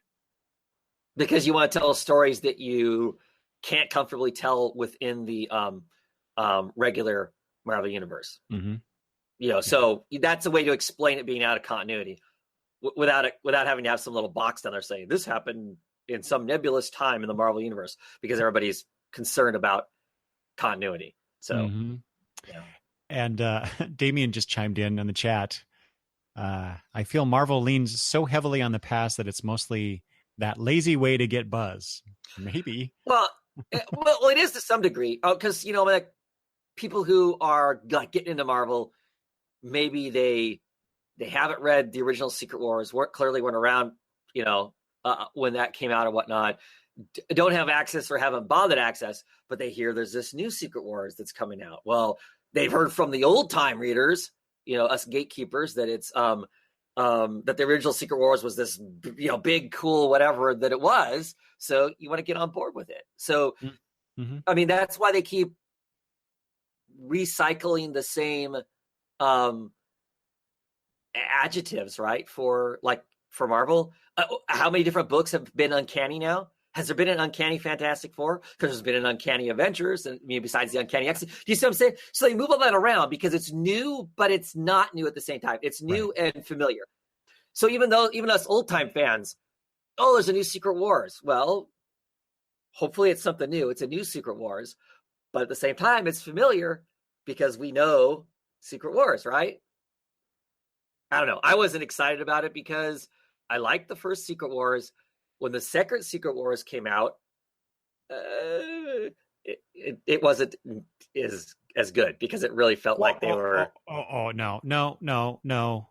Travis is wrong about this, folks. The second Secret Wars by Hickman was fantastic. Okay. and 10 times better than the original Secret Wars. Maybe I need to go back and read it. We'll fight you on this. Okay, maybe I need to go back and read it because I remember at the time not digging it near as much as what the original one. That's fair. You're still wrong, but it's fair. Okay, cool. It's a cross I'm willing to bear. All right. Hey, before I move on, Travis, I have a request from George asking maybe we could talk about why you and I. Well, it says why you love Bendis, because I'm not sure that you love Bendis as much as I love Bendis. So much because I'm not a fan and I know I'm in the minority. I'm guessing his name will come up in Superman news today. What? So we talked about the Bendis stuff a little bit last episode. I don't think he's in the minority. Well, okay. I think there's as many of us who aren't fans as there are fans. I hear just as an anecdotal, because clearly I'm not like can't take a poll of the comic reading universe and whatnot. I think there are there's maybe not haters, because I don't hate Bendis, but I'm not excited by Bendis either. I'm curious about him doing this new stuff, but I'm not like, hot damn, Bendis is coming to DC. DC's just gonna be, the shit now. I know that's not, that's not the case. So yeah. I don't know if he really hates Bendis, but I know plenty of people who are not excited for. Here come the talking heads. Okay. Fair criticism there on that particular point. Yes. Okay. So I don't, like I said, I don't know that. I don't feel like those of us who are not excited by Bendis are in the minority. I'm curious to see what's going to happen, but I'm not excited by it. Yeah. Well, like I said, we talked about this last episode, last Breaking Late News episode. Yeah. Yeah. I'm excited as hell, but anyway, okay. So I just want to make sure we address George's question there. Sure. Since we're talking about Bendis, this is a good segue to this. So with Bendis coming, along with that, not because of Bendis coming, but along with that, we found out that the Red Trunks are back with Superman, right? In Action Comics number 1000, right? So not to be outdone by the Man of Steel, the rest of the heroes of the DC universe, I think demanded that they get their old Trunks back, right, Travis? And so that's what I hear. So DC released a promo image of this, and I'm for the people watching the video, I'm going to share this on my screen, so people who are listening to this in the audio version, though, I will try to remember to put a link in there so you can go to this. But so here is what DC put out. Hopefully this will show up. Are you seeing this, Travis? Oh yeah. Okay. So it's an image of many of the members of the Justice League saying, "We've got your trunks. You've got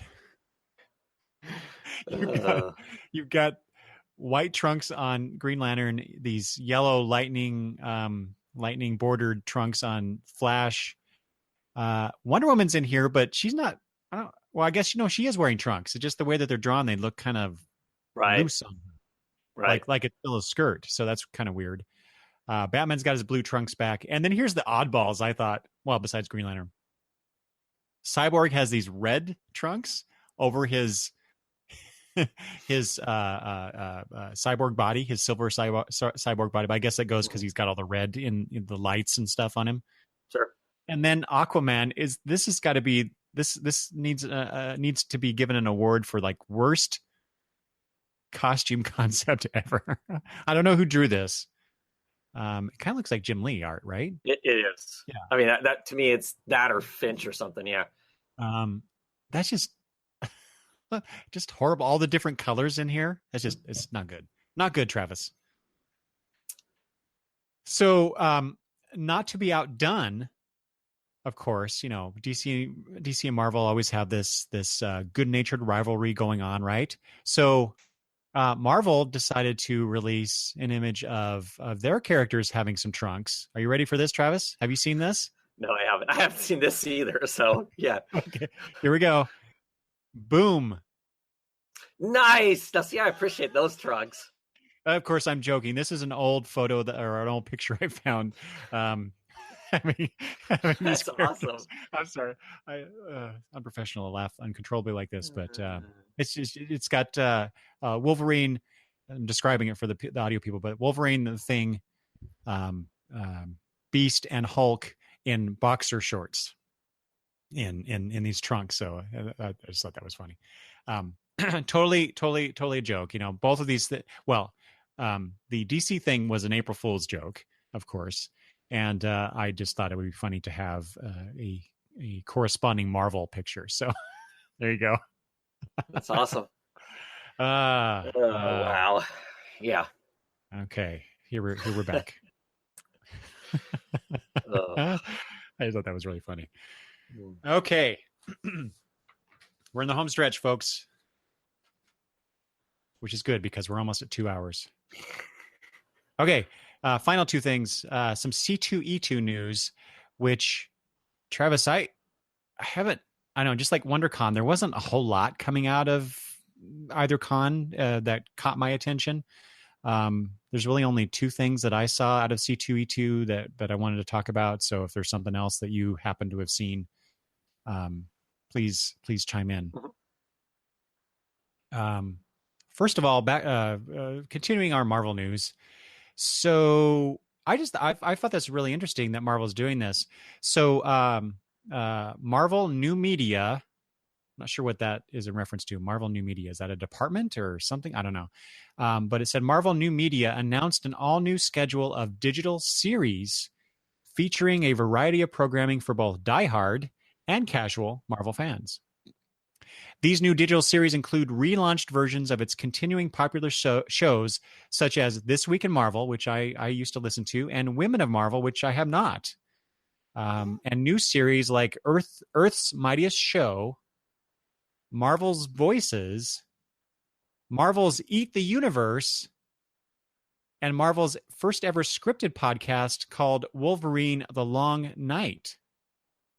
So they're really just jumping in both feet, both arms, whole body into this podcasting arena, which, well, I'm sure that all of these are videos too, but I was very impressed. You know, like I said, I used to listen to one of the podcasts that they had, and now they're just multiplying them by, you know, like 5 or 6 here. And so I just thought that was really cool that they're doing that. I wish we'd had more of that from other publishers, not just DC, but and maybe there are things like that from other publishers. I'm just not aware of them. So if people are aware of that kind of stuff, I mean, obviously I can Google it, but it'd be nice to get some recommendations from people who are aware of these things. But Travis, I know you're not a big podcast listener, right? Right. Yeah. So this news probably is like, so what to you? Well, no, I mean, I think it's cool. I mean, I don't know how much of it I'll give it all of it an initial listen, just out of curiosity to see what it is. I mean, I would bet that it doesn't last very long, but most of the time when they do these kinds of pushes, it's a temporary kind of a thing. You know, it's somebody's kind of like pet project, and when that person moves on to doing something else, then those projects disappear. But no, I mean, it's cool. I think it's cool that they're branching out to anything that gives us like more information or exposes us to something else about either the universe or the people who are making said universe. That's cool. I mean, I'm all for that kind of stuff, and them doing their own production. I'm even more interested in, because I'm hoping it's going to be something different. Because like if you the news sites, the quote unquote comic book news sites that are out there and stuff, if they get like a interview with these people, it's the same. You know what I mean? We get the same product from a dozen different places. So I'm hoping that means this is something different. That this is, they're going to take the time to give us something that's, I don't know what, but something different that's out there. So Yeah. Well, but in particular, I wanted to ask you about this, the idea of this, the scripted podcast, the Wolverine one. So Mhm. we're getting this I saw character. an ad for that. The latest in the Marvel book I just read this weekend. Oh, okay. So There's actually an ad for it in there. okay, good. So I don't know. So this is another way to experience new stories Mhm. for your favorite Marvel characters. I assume they'll do more than just Wolverine. If they get I'm guessing, just like anything else, if they get the numbers that they Right. like with this Wolverine podcast, then they'll branch out to other ones. And I also find it curious that they started with Wolverine as opposed to some other Marvel character. It's not. I mean, it's not a stretch. Wolverine's been one of the most popular Marvel characters over the last 2 decades, At least, yeah. at least maybe 3. We could even arguably say 3 decades, Mhm. because Wolverine was just starting to ascend that popularity mountain, the juggernaut that he became right as we were coming into Right.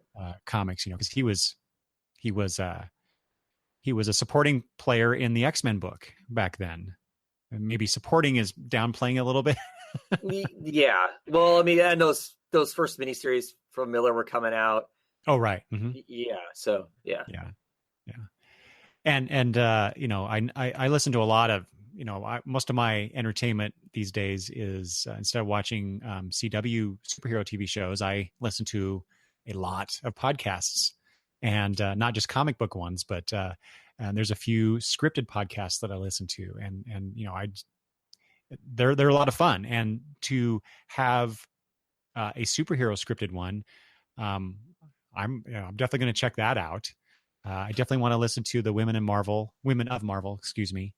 Not so much the Eat the Universe, because that is, I read about this one, Travis. This is bringing in people that work at Marvel or work for Marvel and others, I think, and they talk about they cook while they talk. So where's the dollar value in this? How do you monetize podcasting? I don't know. I think that anybody who's in this business as a form of business are still trying to figure that out. Because that's the other part. How much are they going to put into it? They paying somebody to write a Wolverine script, right? Where's their return on investment? And so with non comic book podcasts, there's advertising, just like you see on broadcast television. And other places, radio, obviously. So is that they're considered their return? Is that I'm going to listen to a Wolverine podcast and be more excited about Wolverine, and therefore pick up Wolverine because he's being resurrected? Good question. Like I said, I'm gonna check this out and maybe come back and talk about this. Just because I'm really curious what this is, how it's defined, how it progresses. And I'm just generally curious. Being in the media myself, or the medium, I should say, myself. I'm just really curious how they're going to address this, or how they're going to develop it going forward. So, interesting stuff. And I wish other publishers would do it as well. And then finally, the only thing Travis, just to give a little bit of backstory here, I was sitting having lunch. Yes, I was having lunch with my girls yesterday, and I was done eating. They were not. I was just sitting there talking with them, and I was also checking out Twitter and seeing what was coming out in terms of news from C2E2. And I see this announcement. Someone retweeted this, and I literally yelled out in excitement about this. Like, yes. And what it was about was that the announcement, I think it was from the Batman panel at C2E2, that Joelle Jones will be writing and drawing a new Catwoman comic with Laura Allred on colors. Yes. Are you as excited as me about this? Well, kind of been since we saw her do the first Catwoman pages for Batman. It's kind of like she just needs to have her own book so we can look at her wonderful art. If nothing else, I really dig Lady Killers, which is a book that yes, that I think the first volume is Jody Belair did the colors, and I think on the second volume it was Allred. Maybe it was Allred for both. I can't remember. It seems like the colorist was different. Not that it matters. Awesome book. I love that. That from Dark Horse was excellent. Gorgeous artwork. Everything about it is great. So her doing a full Catwoman book. I like Catwoman. I like the Catwoman character. I've been waiting for a new series to come back. I'm kind of thinking it was going to happen sometime because of this whole, wedding stuff that's going on with Batman. Perfect person to do it. Mm-hmm. All the way around. She's got, Jones seems to have great sensibilities herself about stuff. How she addresses art, the stuff she puts on the page.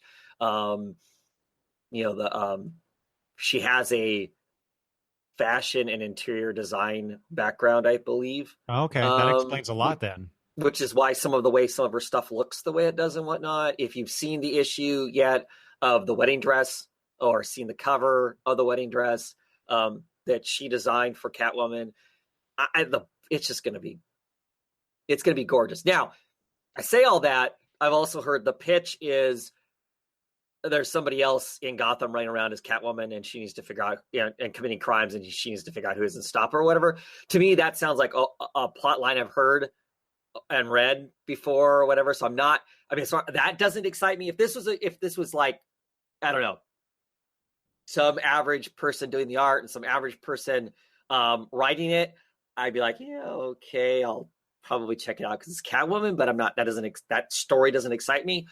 But the creator on the book, I am just super, super excited. Right. And so when I saw that, I focused on the fact that I know her primarily as, well, no, I don't. I guess I don't. I think of her as an artist, but she's not. She is.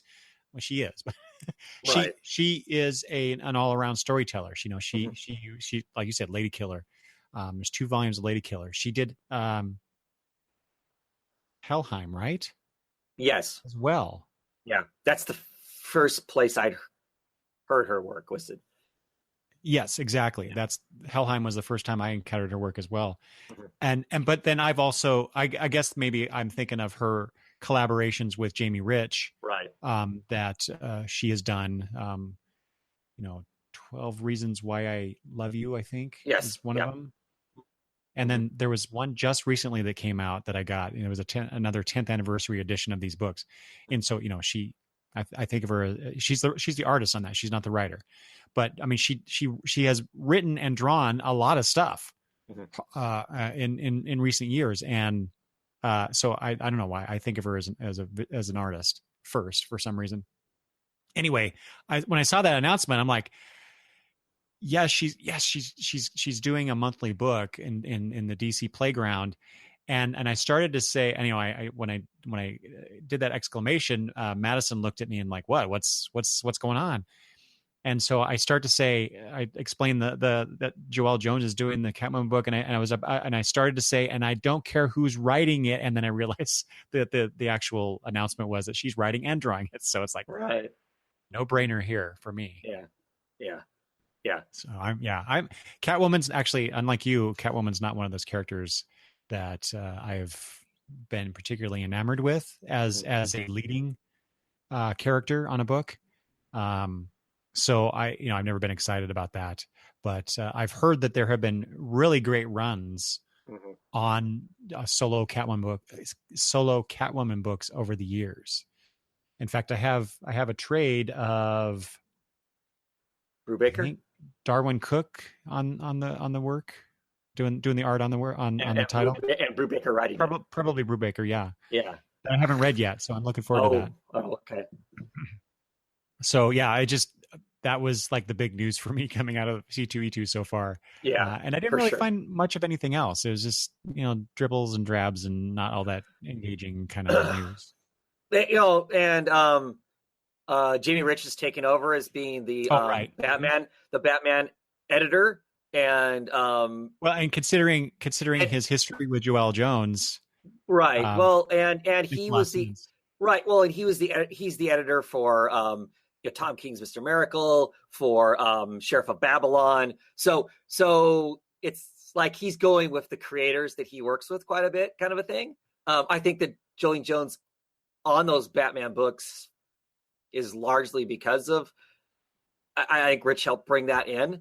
Kudos to him. So he's now Batman editor, and Tim Todd Doyle. I know it's Doyle. Not sure first name. He's gone back to being the Vertigo editor, and he's the Black Label editor also. I think he's slowly taking over the Young Animals stuff too, which originally was a Jamie Rich thing also. Right. Because and I wasn't sure, and there wasn't time at the con to ask when I was at the Vertigo panel. They talked about the Young Animals stuff, and it sounded like he was in charge of it because he's the one that was the MC of the Vertigo panel. So, for whatever reason, that stuff shifted around and whatnot. So I always think it's interesting to find out who is in charge of the Batman universe, because the Batman universe seems to be the biggest selling part of the DC universe, and so it kind of pulls and pushes the rest of the universe where it's going. So it's always curious to see who's in charge of that. Yeah, because like I said, it influences everything else to some degree. So not huge news, but things that I'm always curious about from a what's going on in the background kind of thing. But yes, the Catwoman news is huge. Super excited for that. Yeah. Okay. Good. I'm glad to hear that you are as excited as I am about it. So okay. All right. So that's the bulk of the news I wanted to touch on with you, Travis. We do have one more topic that we were discussing before we went live. This is not. It's sort of news. It's not really news, but it's more of a contemplative area, perhaps. So I over the last, I don't know, several days, maybe within the last week, I've been seeing things on Twitter, people commenting about this, people posting, and so I wanted to get your take on it, your thoughts about this. So there have been, let me preface this by saying there have been a lot of 99-cent digital sales on Marvel trades through Comixology and Amazon. If you buy through them, I know Amazon owns Comixology, but you can buy one or the other. Like me, I've done that in the past.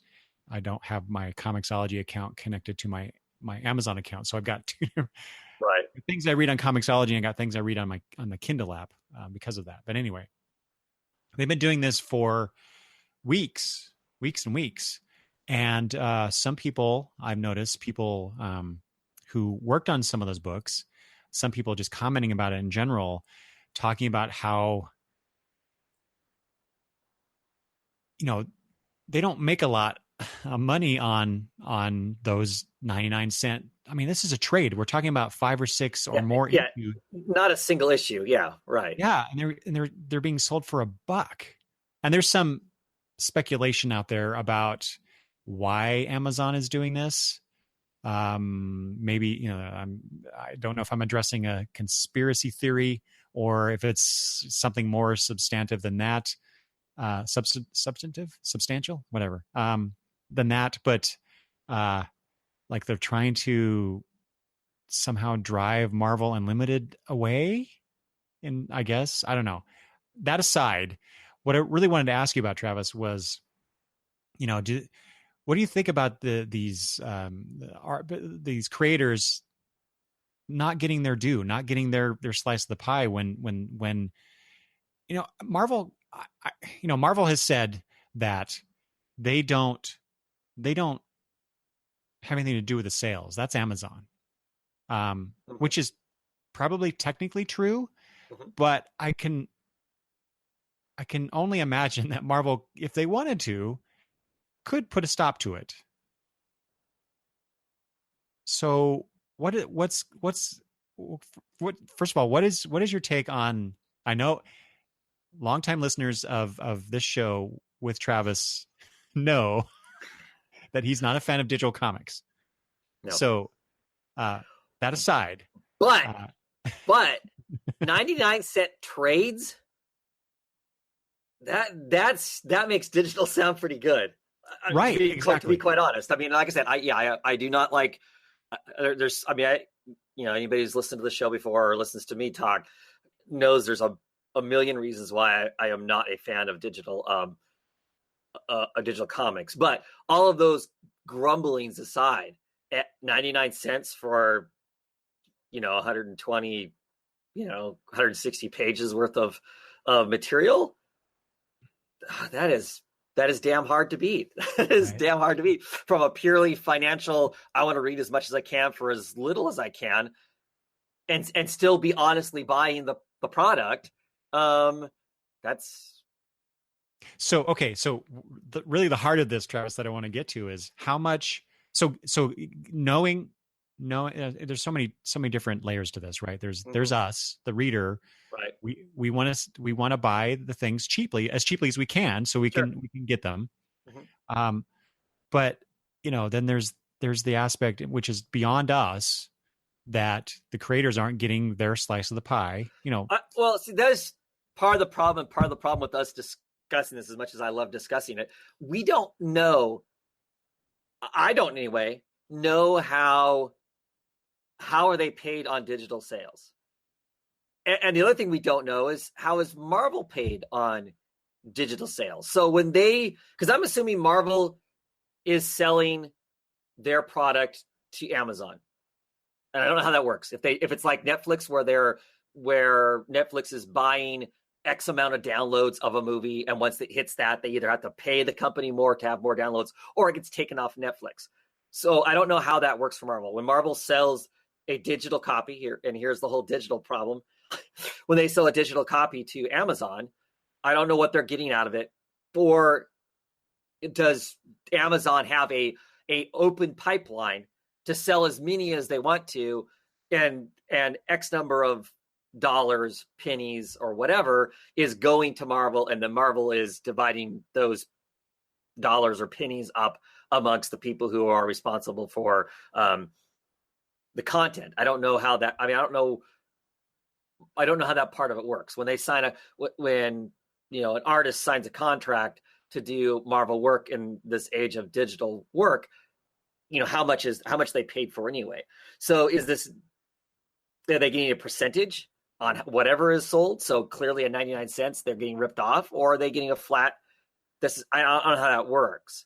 So one of the things I want to bring up is that one person on Twitter I saw was commenting about one of that person's books, I believe, and I took it to mean the response was, and I took it to mean sarcastically, is that they were making like a fraction of what they they were getting a percentage, but they were making pennies, if that, on that one sale. So what do they normally make, though? That's my question. Is, I mean, I could see complaining about it because it's there and it's what's happening, but are they always just getting pennies on it? I have no idea. True. Yeah. Of course, we don't know these things, but what I was really curious about, and wanted to get your thoughts on was, how much responsibility do we as buyers have to help maintain the health of this medium that we love so much? So if we're constantly only buying things at 99 cents, say, and not $15.99 or whatever the price is for a trade for example, right? So someone's not getting, and granted, what you were talking about just a second ago, that may be part of it there, right? Or I'm sure it's part of it. We don't know what Marvel's, or DC for that matter, any company selling that bulk of the file that they provide, that digital file. We don't know that, right? But just in really simplistic terms, and that's probably the issue with this conversation, is it's very simplistic. But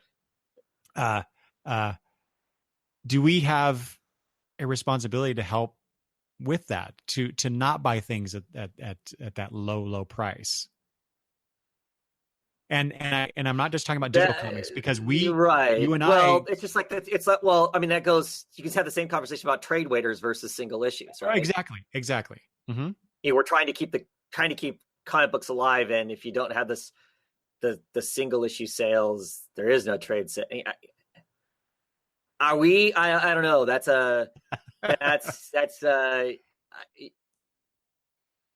very personal decision, I think, as far as how you want to consume. If something's on sale, I see nothing wrong with buying it on sale. Clearly, I use Discount Comic Book Service. Discount Comic Book Service gives me 35 to 50% off everything I buy. Right. So I don't support a local store. My local store is dicey, but anyway, even if they weren't, I don't support a local store because I haven't found a local store that's going to give me the same sorts of discounts on books. I mean, I don't know when I'm getting it at that discount, I don't know who's getting their cut and who's not getting their cut. Right. I think one of the things that's interesting about this whole thing is I've started seeing store owners, because I guess there was a Marvel retail meeting before the retailer Chicago, summit. Right? And the brick and mortar retailers were going, "What's going on with this? Why are you doing this to us?" Because referring to the 99-cent digital sales. Who's going to walk in and spend $14 to $20 on a trade in my store when for 99 cents they can get the dang thing, digitally? Right. And nobody at that summit, which is about retail, could answer the question. They were there to hype their stuff, but could not answer a retail question. And so retailers, I have now seen at least 8 stores, not that I don't know how, what that means in the grand scheme of things, have said, we have canceled all of our Marvel purchases for at least trades until this is answered and corrected, because I can't compete. I will use that shelf space there's plenty of other companies that want to sell books. I will use that shelf space to sell their books instead. Can those retailers afford to do that? I'm not sure. But how can they afford to put something on their shelves that they know down the street or basically on my phone, I can, because we as consumers are always going to look for the best price. Right. Why wouldn't we do that? I mean, I work hard for my dollars. Why wouldn't I want to get my dollars to go as far as they can? So how much responsibility do I have ultimately to the creator? I don't know. And I say I don't know because I know that when I'm dealing with the big two, at least, it's this corporation. And ultimately, what is the creator getting out of that? I mean, they get a steady paycheck. I understand that's one of the perks to working for the corporate entity, as opposed to, I feel more responsible as a consumer for independent stuff where I know the creators own the rights to and all of that kind of stuff than I do to corporate comics. Okay, but on that, so let's apply this 99-cent thing. That's because it's just an easy target, right? Sure. If you feel that connection or perhaps responsibility towards creator-owned work, do you feel like you shouldn't buy a trade? Let's say a Saga trade for 99 cents as opposed to spending more money on it, because that they have. Say that again. I still buy it at 99 cents because I believe that they have control over that. They're making some sort of an informed choice as creators because they own the rights to it. They're making the choice to sell it at 99 cents. I'm assuming that's why that first trade of almost all Image books are cheaper than hell. Why would you buy the first volume of Saga in singles if you know for half the price you can buy the physical trade? You're talking about the $10 trades that they normally have been doing? Yeah. So, but there is some criticism there too. I know that I've read from people that publish through Image, and saying, that the $10 trade is a great means of getting the comic out there for people at an affordable price for people to be introduced to the work. Right. But I've read criticism of that from some creators because they're not I guess not making enough on it or something. I think that's short-sighted on their part. Perhaps. But anyway, I believe, and this may be my naivety about the whole thing, that if the creator-owned stuff is being sold at a lower price, they are having an informed choice in that being sold at the lower price. Assuming they do have control over it, because I come back to the what Marvel is saying about Amazon. Maybe they don't have a say in what Amazon. Amazon buys. Well, that's what I'm saying. And they don't. And that's if Amazon if Amazon's buying X number of downloads, like I said, they're buying 1 million downloads of the first trade of Avengers, right? And they paid Marvel X amount of money for that thing. And if Amazon wanted to break even, they needed to sell that trade at $5 for them to break even, let's say. And Amazon chooses to sell it for less than that. That's their right as any store to sell it at a loss. Then you have to question, why are they selling at a loss? And that's when you start drifting into the potential conspiracy theories about this is how they're going to blow up Marvel Unlimited, because Marvel Unlimited is direct competition to their sales of Marvel stuff. I hear people all the time say, why should I buy that now there when I can wait a few more months and it's going to be Marvel Unlimited, where I pay a flat rate fee for the year and I can read everything I want to. There is a certain amount of sense there. Why would I spend the $75.99, whatever it is, for the Marvel Unlimited in a year if I'm reading full trades for 99 cents and just reading what I want to, instead of digging through a bunch of crap I don't want to read? I don't know. That's a pretty sexy sounding conspiracy theory. I kind of like the way it sounds. So, there's lots of businesses that do that do wholesale, and they can afford to sell it at a cheaper rate because they're wholesale. That's how Amazon works in general. You find lots of stuff there cheaper than in your brick and mortar store because they're selling it by the millions as opposed to selling it by what they have sitting in their store. Right. For us locally, Costco works the same way. They buy in bulk, therefore they can sell it at a cheaper rate. So I'm assuming that's what Amazon's doing. Yeah. And Marvel doesn't want to admit to it, that they got some deal, and I don't know, but they can sell it at I work for a business that sells things at a particular rate. That doesn't mean that somebody else can't buy that same product from us and then choose to sell it for less somewhere else. My company got their money out of it, so we don't care what you sell it for down the road. If you want to sell it for half the price to attract customers to come to your store to buy that product and hopefully buy something else, cool. We don't care because we already got our money out of it. So if that's what Marvel's done, and Marvel's not sharing what their original lump was that they got for it, then shame on them that they're screwing the creators by giving them a cut of what the other company's selling it for as opposed to what Marvel sold it for. And maybe they don't know. I don't know how much creators really know what their digital sales are.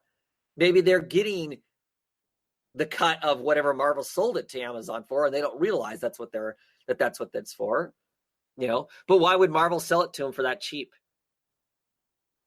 Why would Marvel do that? Sell it, sell them the rights to sell that at 99 cents. Well, yeah, there's just so many layers to this. And the whole business side of comics is just obviously something that we're totally ignorant But I don't feel like me as a consumer should be guilty if I can find a good price on something that's legal.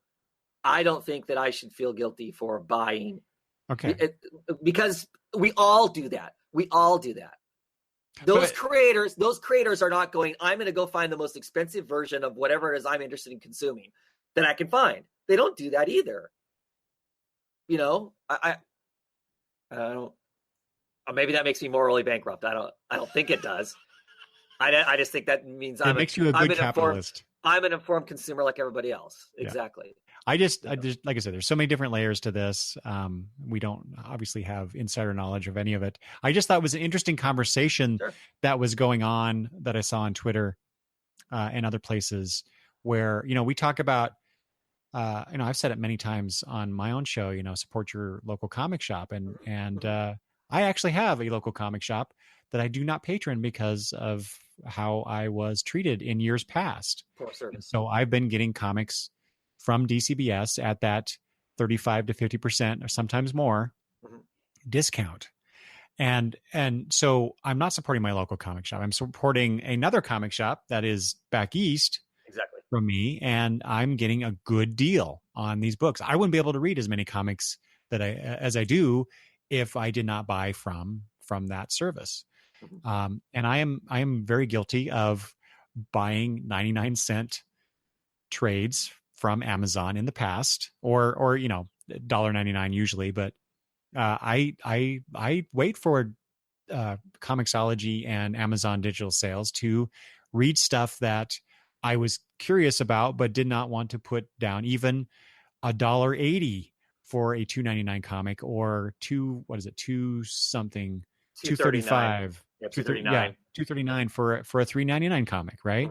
So I wait, and I like I said, like I called you, I'm a good capitalist and getting the best deal that I can.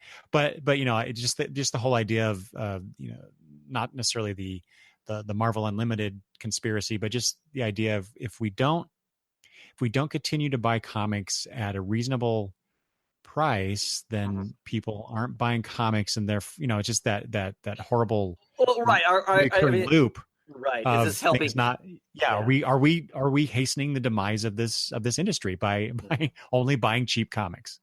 Yeah. I just thought it was an interesting question. Well, and I've done entire videos where I talk about the fact that as the price of comics go up and everybody grumbles about it and whatnot, I think people need to get paid. And so I don't have a problem with comics getting more expensive because everybody wants to get paid. You want to get paid for the work you do. And so, everybody's walking around buying their, $5, Starbucks coffee that's gone. You haven't drank in an hour at the longest, right? And it's gone.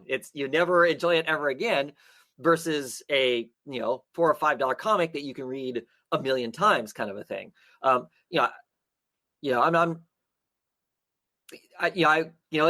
a complicated kind of a thing. It's not easy because, like I said, I want those people all to get paid and whatnot. I don't want to have to pay any more than I have to either. But I think these people who are creating this stuff that has entertained me for 30 plus years deserve to be comfortable living, doing the work they're doing too. I don't believe that if suddenly comic books were $1 a comic, that suddenly there'd be millions more sold. I don't believe it. And why do you think that is? Because Jen just asked that question. If they sold things more cheaply, would they sell more? And she uses the new DC Nation book that's 25 cents has sold 1 million some odd copies. I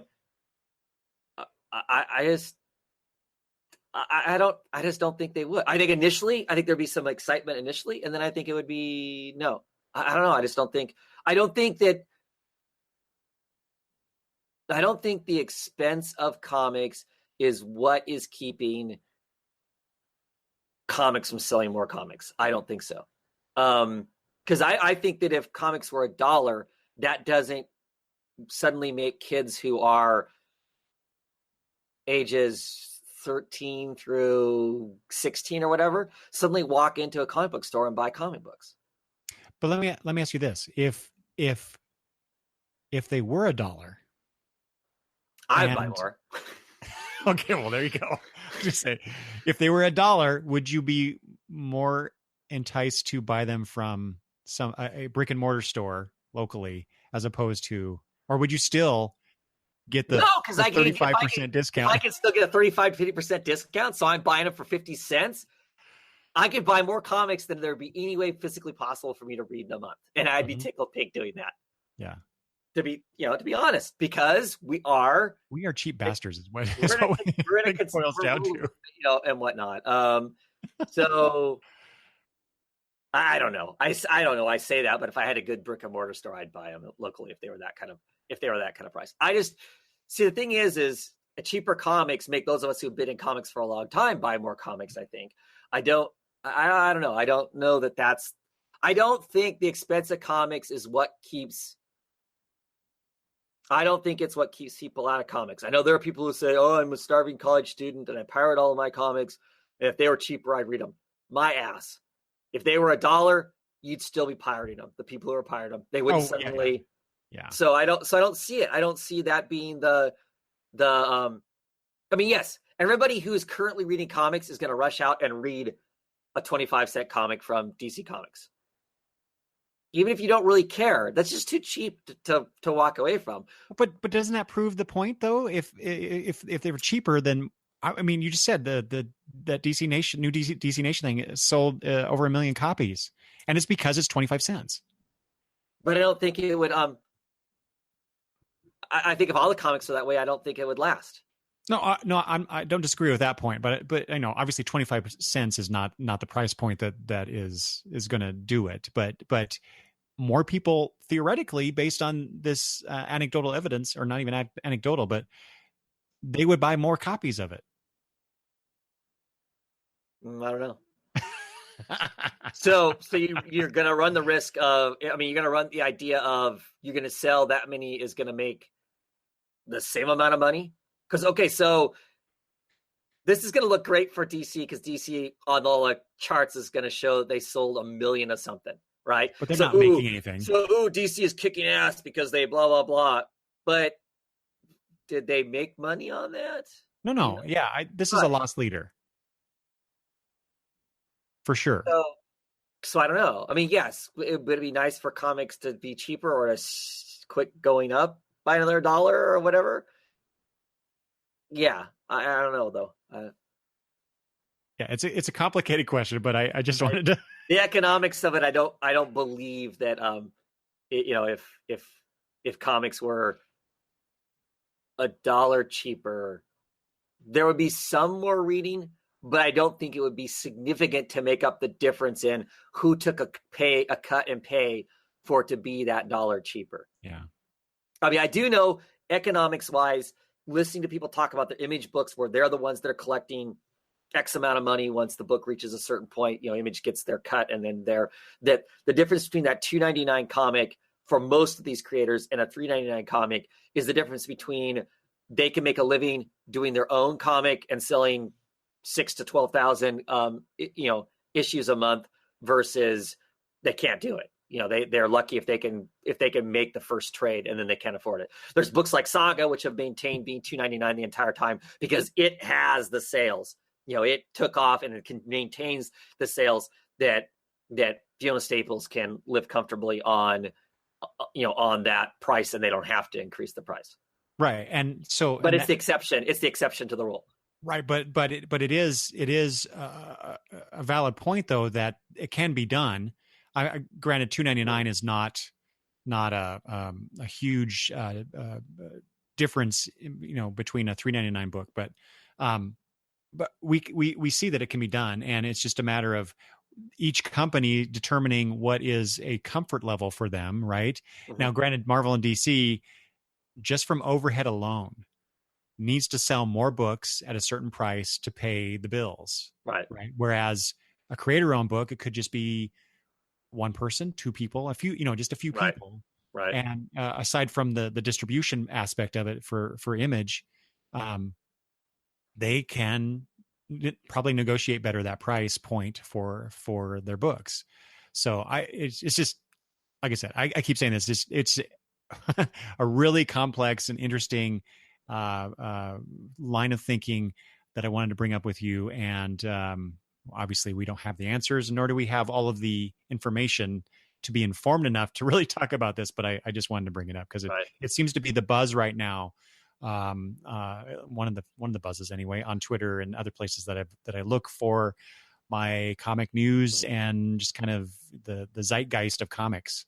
So yeah, the one more thing I want to say about that is with the 99-cent trade for the retail stores, that's the big risk I see. I see less concern with the creators and how much is going in their pocket versus if there's no outlets, if there's nobody selling these books anymore, what happens to our favorite entertainment and whatnot, I guess is where is my thought is Mm-hmm. that how do supposedly they have the stuff set up to where the brick and mortar stores were relatively comfortable with the digital books because they weren't being horrifically undercut. The occasional sale or whatever, cool. But the massive amount that this is, they can't compete with that. And if they can't compete, how do they stay in business? So, yeah.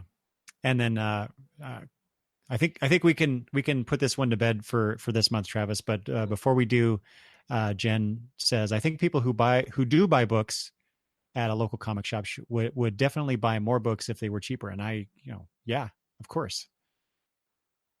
Sure. But you have to sell more then. You have to sell more than because you're not getting so volume versus what are you actually putting in your pocket? Because at the end of the day, it's for everybody. It's about what goes in their pocket. I don't know. All right. Well, let's leave it at that because I think we could just go on and on this particular topic. But I'll be following this, and if we have any updates for future editions of Breaking News, we'll bring them back maybe to talk about. But hopefully we'll have some more interesting things to discuss as well because the news doesn't stop when this podcast ends, as they say. So I want to thank because we've been talking now over 2 hours, Travis. So I think it's time to get out of here. Yes. And so I want to thank Damien and Jen especially for their comments in the chat and the fine viewers and listeners of this particular episode. But before we go, Travis, remind people where they can watch your videos. On YouTube, just type in Oddfellows Thoughts and you'll find me. Don't just type in just Oddfellows because you're going to get a semi-secret society and all their craziness, which is its own fun. But Oddfellows Thoughts, yeah. Oddfellows Thoughts. Of course, I always have a link in the show notes for whenever Travis is on here, so you can always go to that and click on a link. And if you have comments about this particular episode, if you think we're either me or Travis or both of us are crazy for our thoughts on the pricing of comics and who gets the cut of what, and conspiracy theories and our takes on the news that we've discussed this time, you can leave comments below on YouTube. This will also be posted at my website, longboxreview.com. Or you can email me at longboxreview@gmail.com. Or finally, you can also, I'm giving too many choices, I think, maybe Travis. You can message me on Twitter at longboxreview. So with that, thank you, Travis. Hey, always a time. Pleasure. Yeah. Thank you, everybody, for watching and listening in the future. So with that, I leave you all and go read some comics. Have some fun. Bye-bye.